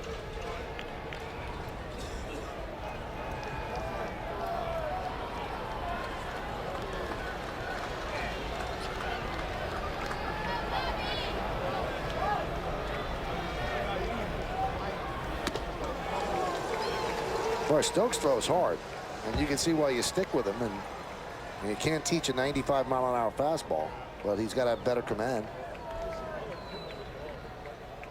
It does show you one thing: you can throw hard, but if it's straight, major league hitters could turn it around. Or you could throw a straight fastball for the corners, outer third, inner third, and throw a breaking ball for a called strike. 1-1. There's a breaking ball for called strike. Now that variation there of almost 20 miles an hour. You see Bobby Abreu, as he should, 94, 95 mile an hour fastball. You have to honor it. He's out in front of it. Now comes a 2-strike approach. See Bobby shorten up a little bit. He's going to be going to left center.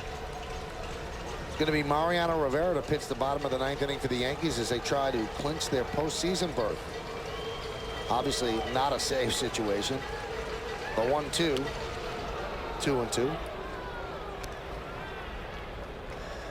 Hey, fans, you have to keep it here on Yes following the last out for the Nissan postgame, as Bob Lorenz will give you detailed analysis of this battle with Tampa Bay.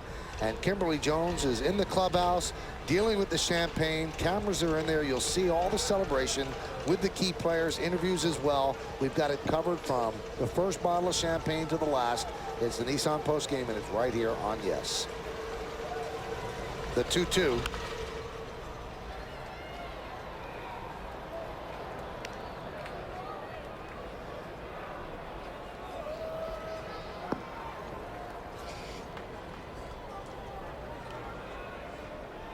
Abreu picked up an RBI in the 6th inning. He's actually scored 3 runs today. Yankees have not been teddy bears offensively today, but the teddy bear has cleats on it. Very cool. Just for footing, you know. You don't want to slip. The 2-2 popped up. Long run for everyone, and it's going to drop untouched in the Yankee bullpen. If anybody made that catch, that would have been a sac fly, because Cabrera would have tagged and scored.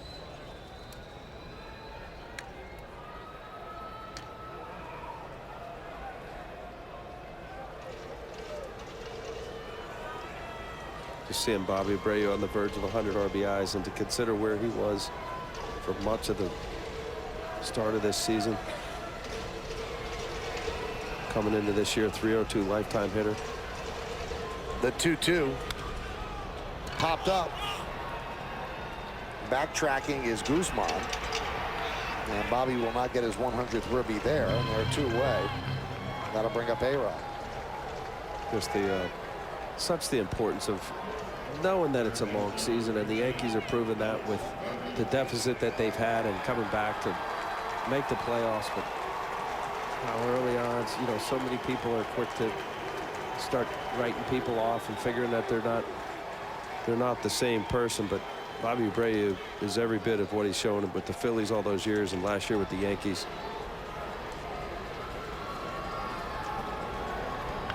Well, here's Alex Rodriguez. Infield backs up. Alex has not picked up any ribbies today. Yankees have 12 runs, and he scored a run, but he has not driven in one. He has 151. He's aiming for 155, because that would match DiMaggio's number in 1948, along with Al Leiter. I'm Michael Kay. You're watching Yankees baseball right here on Yes. The Yankees are 3 outs away from clinching a spot in the tournament. The 1-0. 2-0. So if the Yankees clinch, everything in the American League is set other than the pairings. The Indians are in, the Angels are in, the Red Sox are in, the Yankees are in. The American League East has to be decided. Which team is going to win the East? Looks like the Red Sox have a pretty good shot, and then which team will have the best record? Count 3-0 to A-Rod.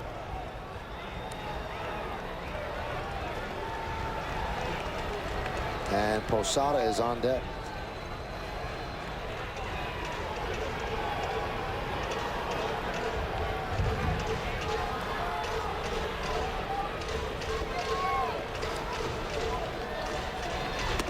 There's a strike.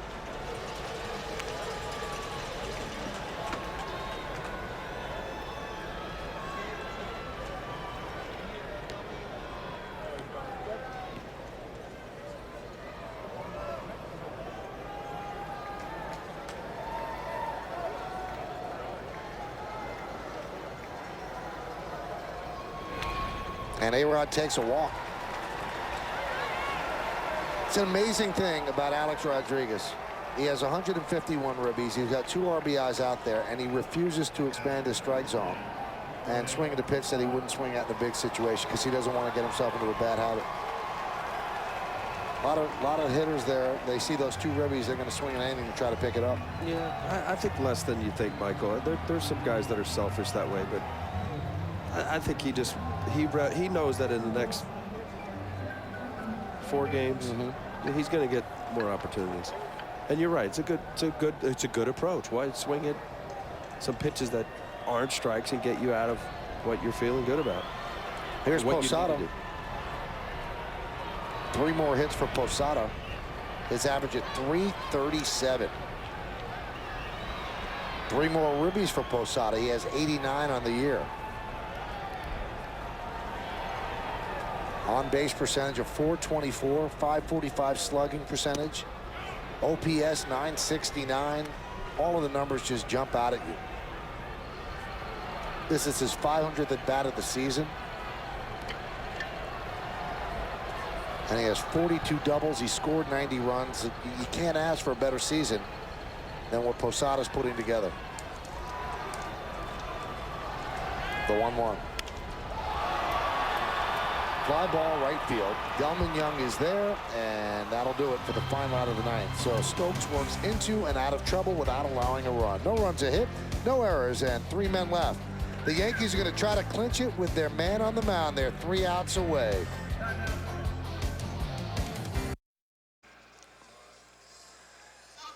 Here in Tropicana Field, they have the Ted Williams Hitters Hall of Fame, but a member of the 2007 induction class, Mariano Rivera.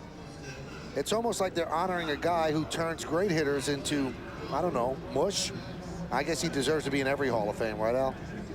Yeah, well, that's Hitter Hall of Fame. That's something else. Is he the only one? Do we know? We got to get out there tomorrow. We have to get out there tomorrow. Tell me how it goes. Mariano Rivera will try to get the final 3 outs of this game. And if he does get the 3 outs, then the Yankees are going to the postseason. Now, is that unusual? They've gone to the postseason in 95, 96, 97, 98, 99, 2000, 01, 02, 03, 04, 05, 06, and 07 would be 13 years in a row. Pretty amazing. Yeah, that was dramatic. Couldn't just say 13 in a row, huh? I think it built up the drama a bit more. No, that was great. Saw the numbers on Rivera. Another splendid season for arguably the greatest closer in baseball history, and he will try to close out this 12-4 Yankee lead.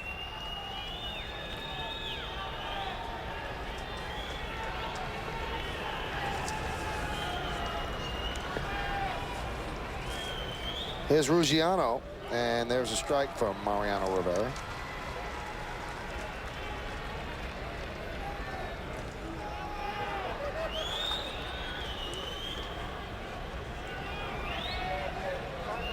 And the 0-1. Grounded foul, 0-2. Aside from Mo being on the mound for this clinching moment. How about that? The Mets lose that game.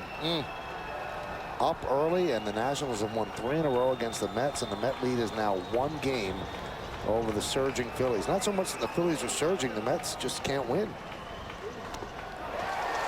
And the Yankees are 2 outs away.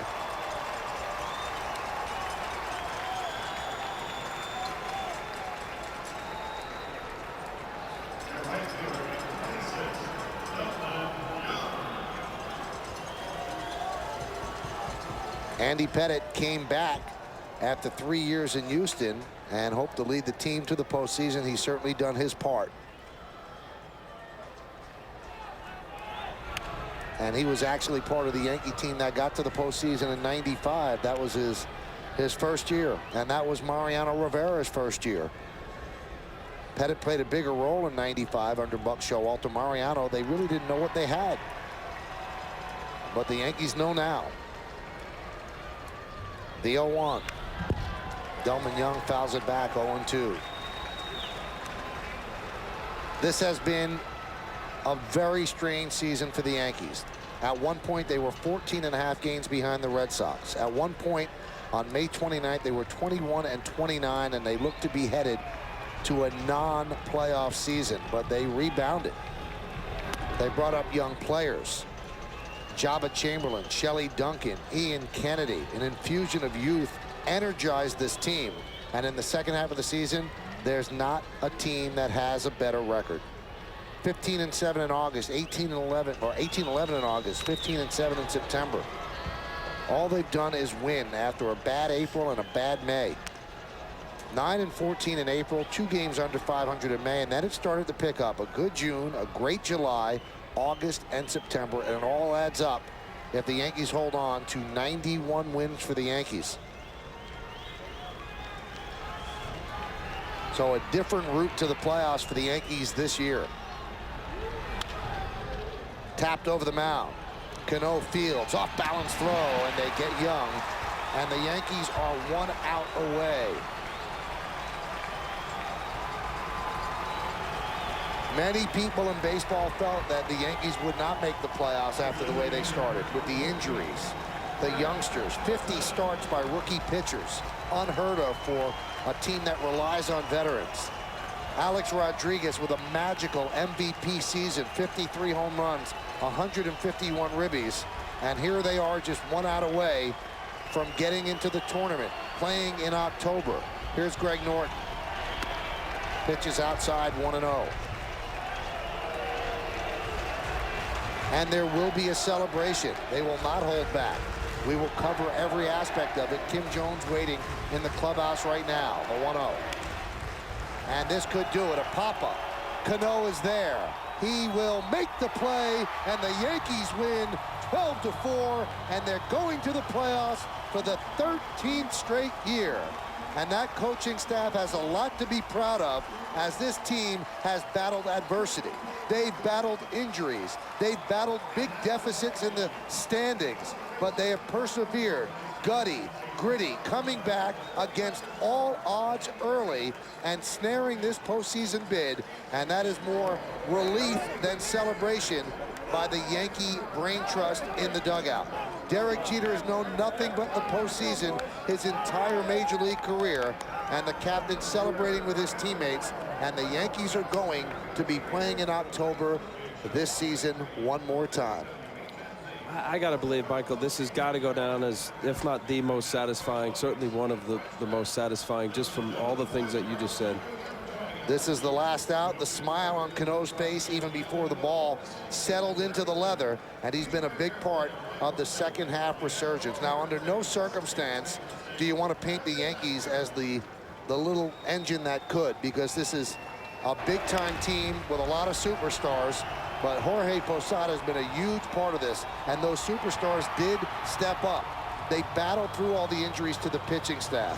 As we mentioned, 50 rookie pitchers took the mound for the Yankees, 50 rookie starts. And the Yankee coaches and Joe Torre waited for the ball to go into Cano's glove, and then job well done between guys that really, really work hard. Those coaches are out here early. They put in the extra time, and they got this team through what was a 14.5 deficit. And I'll tell you what, Al, a lot of people in baseball didn't think this team would make the playoffs. No, and I'm sure that there was some doubt even down there. I mean, when you're down as far as you were, you believe in yourself, and what Joe does the best of any that I've ever seen or been around, I was only around him for 3 or 4 months in 05, is that he makes everybody think that it's going to be okay. You got a lot of talent, as you said. This is not the little legend that could. This is a very talented team, and Joe kept the ship righted. They got guys healthy, the young kids, the infusion of what that meant, and the energy and excitement of a Shelley Duncan, and certainly what Job has meant here of late. Roger Clemens, Moose clowning around. Look at that. Now, Shelley Duncan's going to be a guy that people are going to be really shying away from in the clubhouse, Al, because he could be dangerous in a celebration. Well, he'll remember that from Moose right there. We'll watch that, see what Shelley does later. So Joe Torre, who has made the playoffs every single year as a Yankee manager, he took over in '96. He's gone to 6 World Series. He's won 4 of them, but he's been part of the tournament every single year. And this year was the one year that it looked as if that streak was going to end. Again, 21-29 was the low point for this team. And then they took off from there. They righted the ship. They got their injured players back. And here they are going to the postseason. Don Mattingly only went once as a player, so he knows how special this is as Joe Torre's bench coach.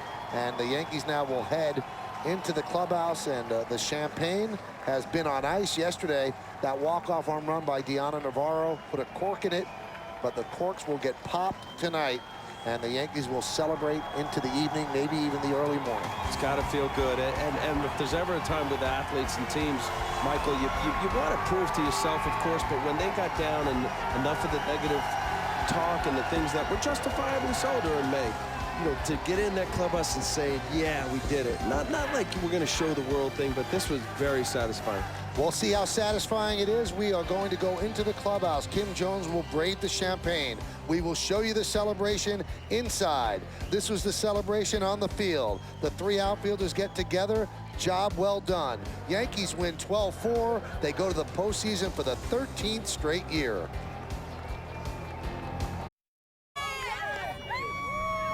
Yankee fans on here celebrating another trip to the postseason, a 12-4 win over the Rays. Let's take a look at the Geico play of the game. Call Geico and save 15% on your car insurance. Well, that Geico play of the game came in the 7th inning off Carlos Pena's bat. Straightaway center, Jabba Chamberlain. Look at Melky Cabrera diving into center field, 404 feet away. Great play, Melky Cabrera. That's a Geico play of the game. Yankees win 12-4, 12-18-0. Yankees 4-12-1 for the Devil Rays. Chien-Ming Wang, his 19th victory, 2 straight years. First time since Tommy John back in '80 did that. And Howell took the loss, 1-6. Time of the game, 329. Cano was 2 for 5, a home run and 5 ribbies. Posada, a great season, another great game, 3 for 6, 3 ribbies, and a run scored. We come back and we find out who the Chevy player of the game is. A look inside the Yankee clubhouse as they're starting to spray the champagne.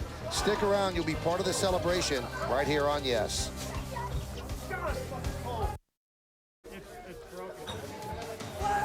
As the celebration goes on in the Yankee clubhouse, it's time to announce the Chevy player of the game is voted on by you, the fans, and the 2 of us here in the booth. Who is it, Al? It is Robinson Cano. Tonight he was 2 for 5. That was his 19th home run of the year. It was a 3-run homer.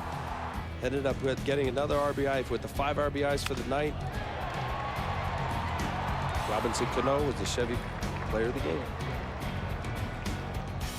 Good job by Cano. He now has 94 ribbies. Coming up on the Yes Network, stay tuned for the Nissan New York Yankees postgame show with Bob Lorenz and Kimberly Jones, featuring complete game analysis and interviews. We'll be in there in the champagne celebration.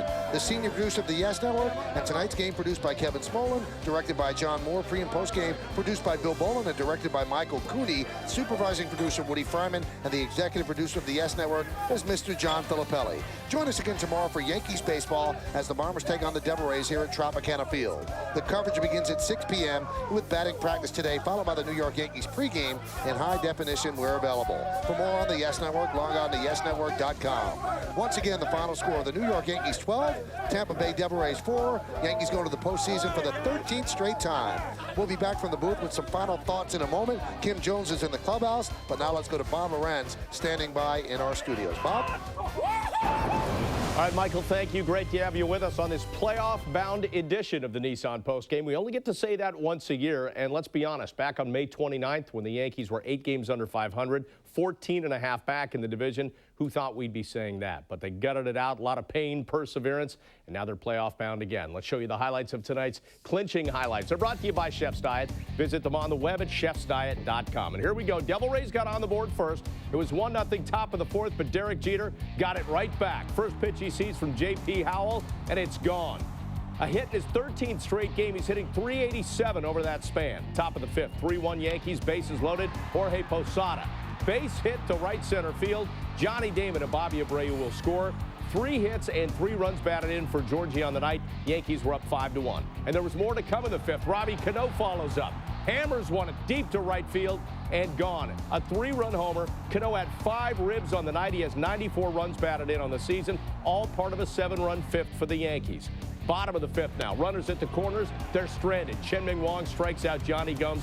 He whipped 6 over 6. Top of the 6th now. 2 men aboard. Posada. Another base hit to right. That gets Jeter around as he slides in, beats the throw. It's 11-2 Yankees at this point. And then the next man up again, Robbie Cano. And he does it again. Juan Salas comes in out of the bullpen. Robbie greets him with a base hit as Bobby Abreu checks in. And the Yankees have a commanding 12-2 lead. Now, Tampa Bay tacked on a couple in the bottom of the 8th, but then bottom of the 9th, Mo on, lights out. 1-2-3 inning, Greg Norton lifts one out to shallow right center field. And when Robbie Cano gloves it, the improbable is reality. The Yankees rally from the depths of an early season demise and grab the playoff spot. What a story it's been for them as they clinch their 13th straight playoff appearance with a 12-4 win over the Devil Rays, 18 total hits. Johnny Damon following up a 5-hit night, 3 for 6, and Jeter goes 3 for 5. And we want to get right into the action. Kim Jones standing by in the clubhouse. Kim, take it away. Thank you, Bob. A crazy scene in here already. Johnny, is it sweeter because you guys had to struggle to get to this moment? Absolutely. What this team went through all along, and to be where we are today, it speaks volumes of what Joe Torre means to this team, and what these youthful guys mean. It's awesome. I didn't know how you veterans would react, but I knew these youngsters were going to have a blast, and they've been showering all of you. They have no fear. Yeah, well, there's a lot of firsts for these guys, so you have to enjoy it. You don't know how many times you're going to make it to the postseason in your career, and you've got to enjoy every moment of it. And I'm just proud of these guys, the guys who put it together, and there's a reason why we are where we are today. You, of course, mentioned Joe. He knows nothing but postseasons as Yankees manager. He looked emotional on the field. Did you see a few tears? Well, absolutely, because who knows? This could be his last time in. We're hoping not, but you have to savor every moment. And it seems like Joe has done that throughout his entire managerial career. He's savored every moment. He's enjoyed it, and hopefully we can do it this year, because the team that we have now, it's pretty awesome. Where we came from, being way back, we couldn't be happier. We know we have a couple more series to win, but this team is very special. Just one more thing, Johnny. How about you personally? You knew that you had to light a fire under this offense, and you did it. Well, yeah, I was very fortunate to get healthy, but I couldn't have done it without these guys. I mean, these guys supported me 100%. Get hot at the right time, and right now it's a hot time, and we're back in the postseason, and hopefully we can just make the New York Yankee fans very happy. And you've been hitting again. Johnny, thanks so much. Go have fun. Thank you. All right, back to you, Bob. All right, Kim, thanks. Well, you see the young guys, it's almost like they're moving in a pack as they go around to the veterans and shower them with champagne. Well, this is the 13th straight playoff appearance for the Yankees. Overall for this ball club, 47th playoff appearance in team history, 12th straight under Joe Torre, and third as of right now as the wild card. We don't know what will happen over the course of the next 3 or 4 days. But anyway, let's get right back as Kim Jones standing by with Mariano Rivera. Kim? Thank you, Bob. Mariano, correct me if I'm wrong. You were not this wet last year. No, I wasn't wet. Oh, God.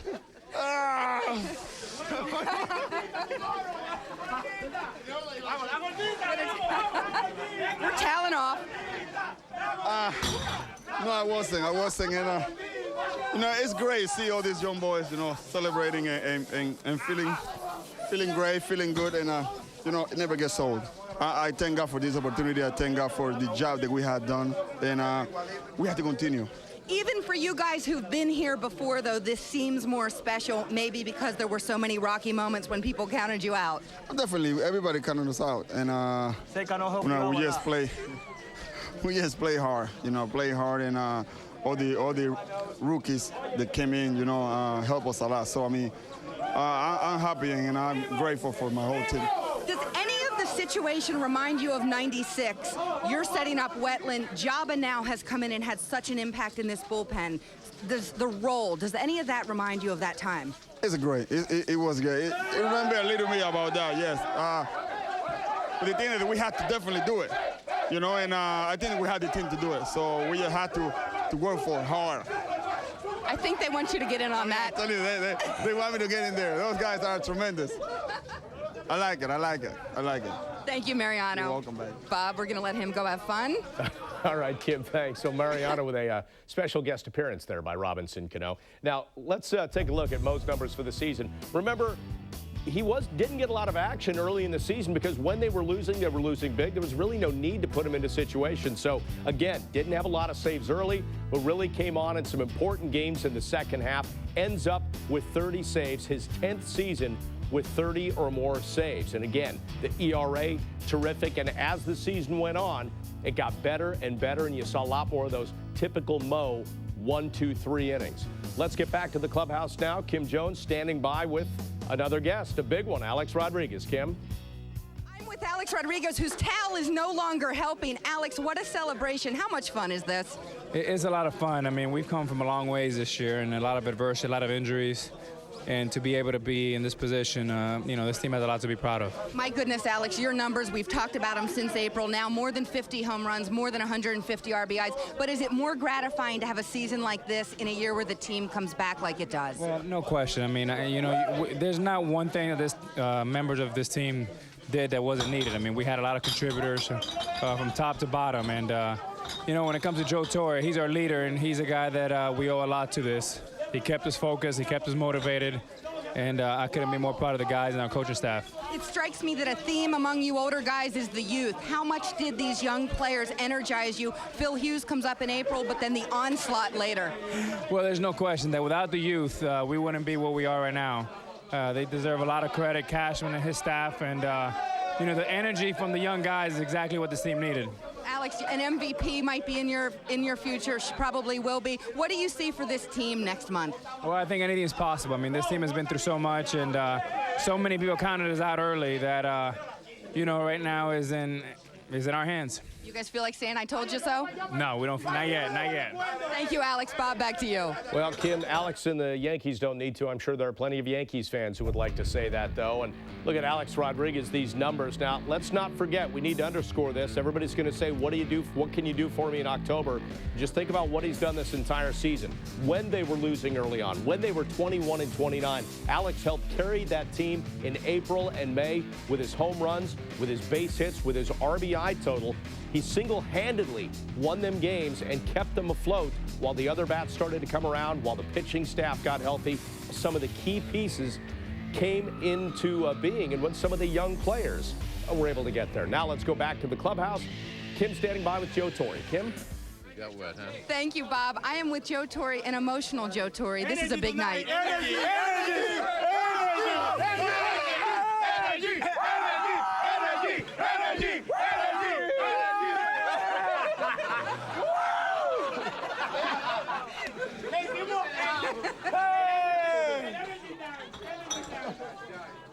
Oh, God.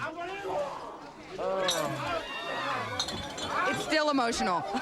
You love them. I mean, I can't help it. If it wasn't for the energy of these guys, and that's been our catchphrase or catchword the whole year, was we just need to believe in ourselves and have the energy, and these two kids have really been at the center of this thing. It's this ball club never stopped believing. Once we got on, once we get on a little bit of a roll and we started feeling good about ourselves, it was just a matter of keeping our mind on what we're doing and not really concerning ourselves. Probably the most important thing for me, and you guys heard me talk about it, is that you can't concern yourself with other people. It's all about you, and we took care of ourselves. Joe, 14 and a half out, 21-29, whatever point you want to take, how did this team never believe it was out of it when everyone was saying it was? Well, because first off, we knew we were better than obviously 21-29 or 20, whatever it was, and it was just a matter of us, I think, getting healthy in a lot of areas and just trying to figure out what's the best way to put people in the lineup and around it. And to me, I think it was basically, Melky was a big, huge part of it, and Johnny Damon getting healthy. Bobby Abreu getting healthy. The one thing that always gave me hope in this thing, Kim, was how badly our left-hand hitters hit against left-hand pitchers. I knew that was something that was not going to continue, and unless it was just going to be a horrible year. And then all of a sudden things started coming together for us. Joe, we've talked live tonight with Johnny, Mariano, and Alex so far. They all say this is Joe Torre's team. Our resiliency is a reflection of him. Now you're going to make me cry.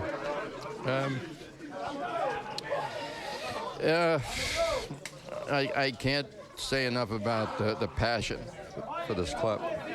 And the youngsters, Joe, make you laugh probably more than anything, right? Whether it's Jabba, Phil Hughes, the Melky and Cano, all of those guys. Jabba's been incredible. Everybody told me about Jabba when he came on the scene in I think Double-A. I remember Brian Cashman, I was driving home one night, and he says, wait till you see this kid. And all of a sudden he came on the scene, and we started talking about our bullpen. We needed something in our bullpen. And I thought it was a lot of courage on Brian's part to make that commitment.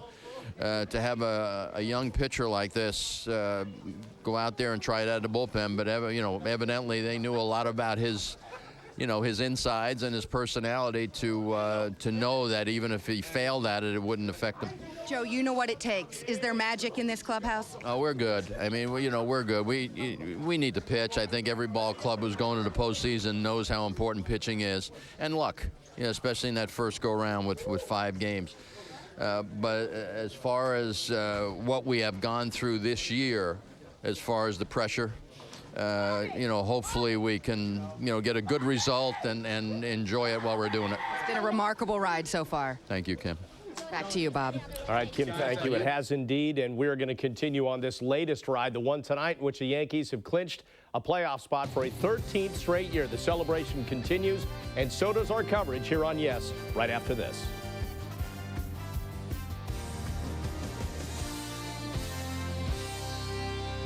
Sponsored by the Nissan Sentra. Available with Bluetooth technology. Nissan, shift your ride.